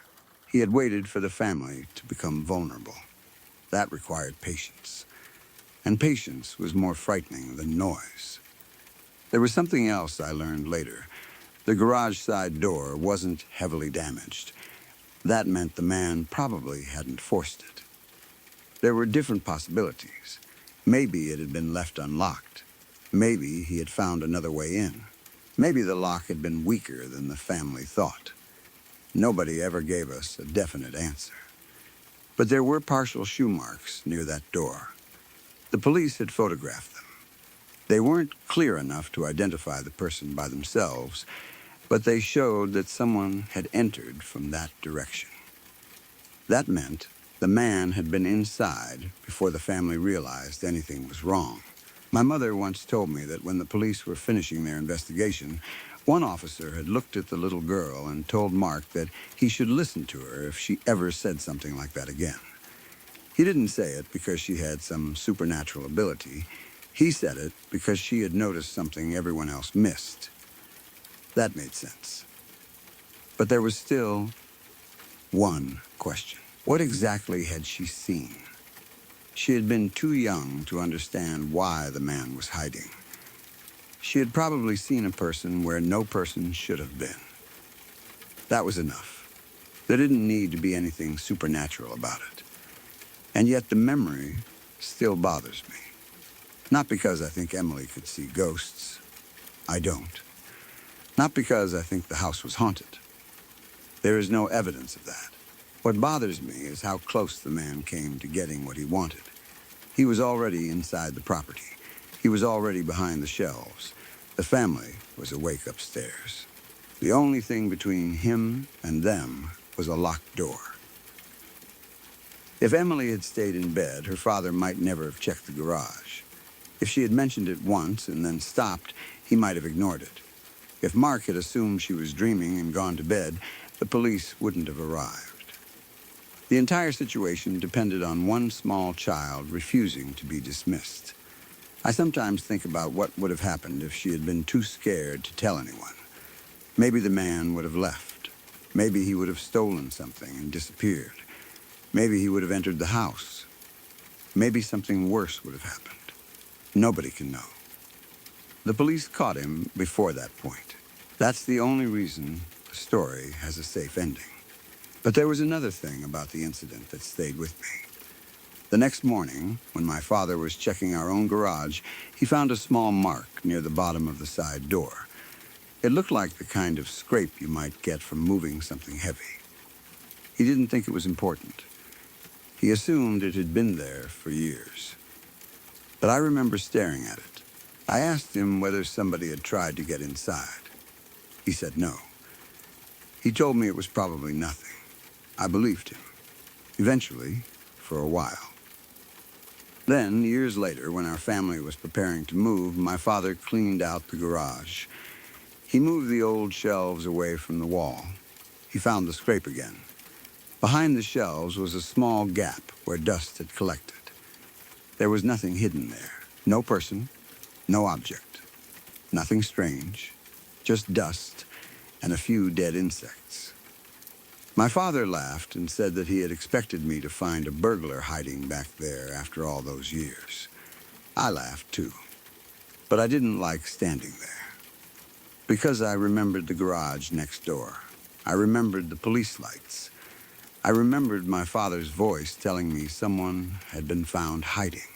And I remembered how ordinary the whole room had looked from the outside. That is what makes this memory different from other scary stories from my childhood. There was no monster. There was no impossible explanation. There was a real man who entered a real house and hid in a real garage while a family lived only a few feet away. The frightening part was how normal everything looked. If you had walked past the Miller house that evening, you wouldn't have seen anything unusual. The porch light was on, the garage door was closed, the curtains were drawn, the family was inside. Everything looked safe. But behind the shelves, someone was waiting. Even now, I think that's why I never feel completely comfortable around garages at night. I can walk into an empty garage during the day without thinking about it. At night, I don't like turning my back on the open space behind me. If I have to go in after dark, I turn the light on first. I look around. I check the corners. I check behind anything large enough for a person to hide behind. I know that's probably irrational. I know most of the time there will be nothing there. But fear doesn't always care what makes sense. Sometimes it comes from knowing that something has happened before. And when I was 8 years old, I learned that a person could be hiding only a few feet away while an entire family went about its evening as normal. The strange thing is that the little girl never seemed to forget. Years later, my mother heard that Emily still remembered the night. She apparently remembered the garage. She remembered seeing somebody behind the shelves. She remembered being frightened. But she didn't remember the man's face. She remembered his position. She remembered that he was low to the ground. She remembered that he was very still. And most importantly, she remembered that he was watching the door into the house. That was all. No dramatic warning. No mysterious message. No explanation. Just a little girl seeing something that everyone else had missed. Sometimes I wonder if the man knew she had seen him. If he did, he never showed it. He stayed hidden. He waited. And when her father finally opened the garage and the police entered, he had nowhere left to go. The police removed him. The family changed the locks. The garage was cleaned. The shelves were moved. The doors were checked. Life continued. That's what happens after frightening things in real life. There isn't always a perfect ending. People don't suddenly understand everything. They just repair the damage, replace the locks, throw away whatever was left behind, and try to go back to normal. Our neighbors did exactly that. So did we. But every once in a while, especially when I was younger, I'd wake up at night and listen to the house. I'd hear the furnace. I'd hear the refrigerator. I'd hear the pipes. I'd hear the house settling. And I'd remember the night next door. Then I'd think about the garage. I'd picture the shelves, the boxes, the narrow space behind them, and the man crouched there in the dark, waiting for everyone to stop moving.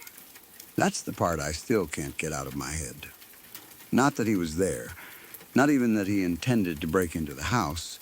It's the fact that for some amount of time, nobody knew. The family was eating, talking, watching television, putting a child to bed, and somewhere behind the garage shelves, another person was quietly listening, waiting for the house to become silent. Years later, I asked my mother whether she thought Emily had saved her parents that night. She didn't answer immediately.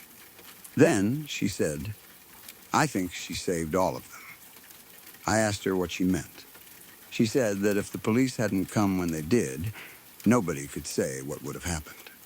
That was the closest anyone ever came to saying how serious it really was. The little girl had seen something. She had told her father. He had listened. And because he listened, a man who was already inside their home never got the chance to reach the rest of the house. I've thought about that many times since. Most of us think of danger as something approaching from outside. A stranger at the door. A car following you. Someone walking behind you on an empty street. We don't usually think about the spaces we already consider part of our homes. The garage. The basement. The storage room. The dark area behind the boxes.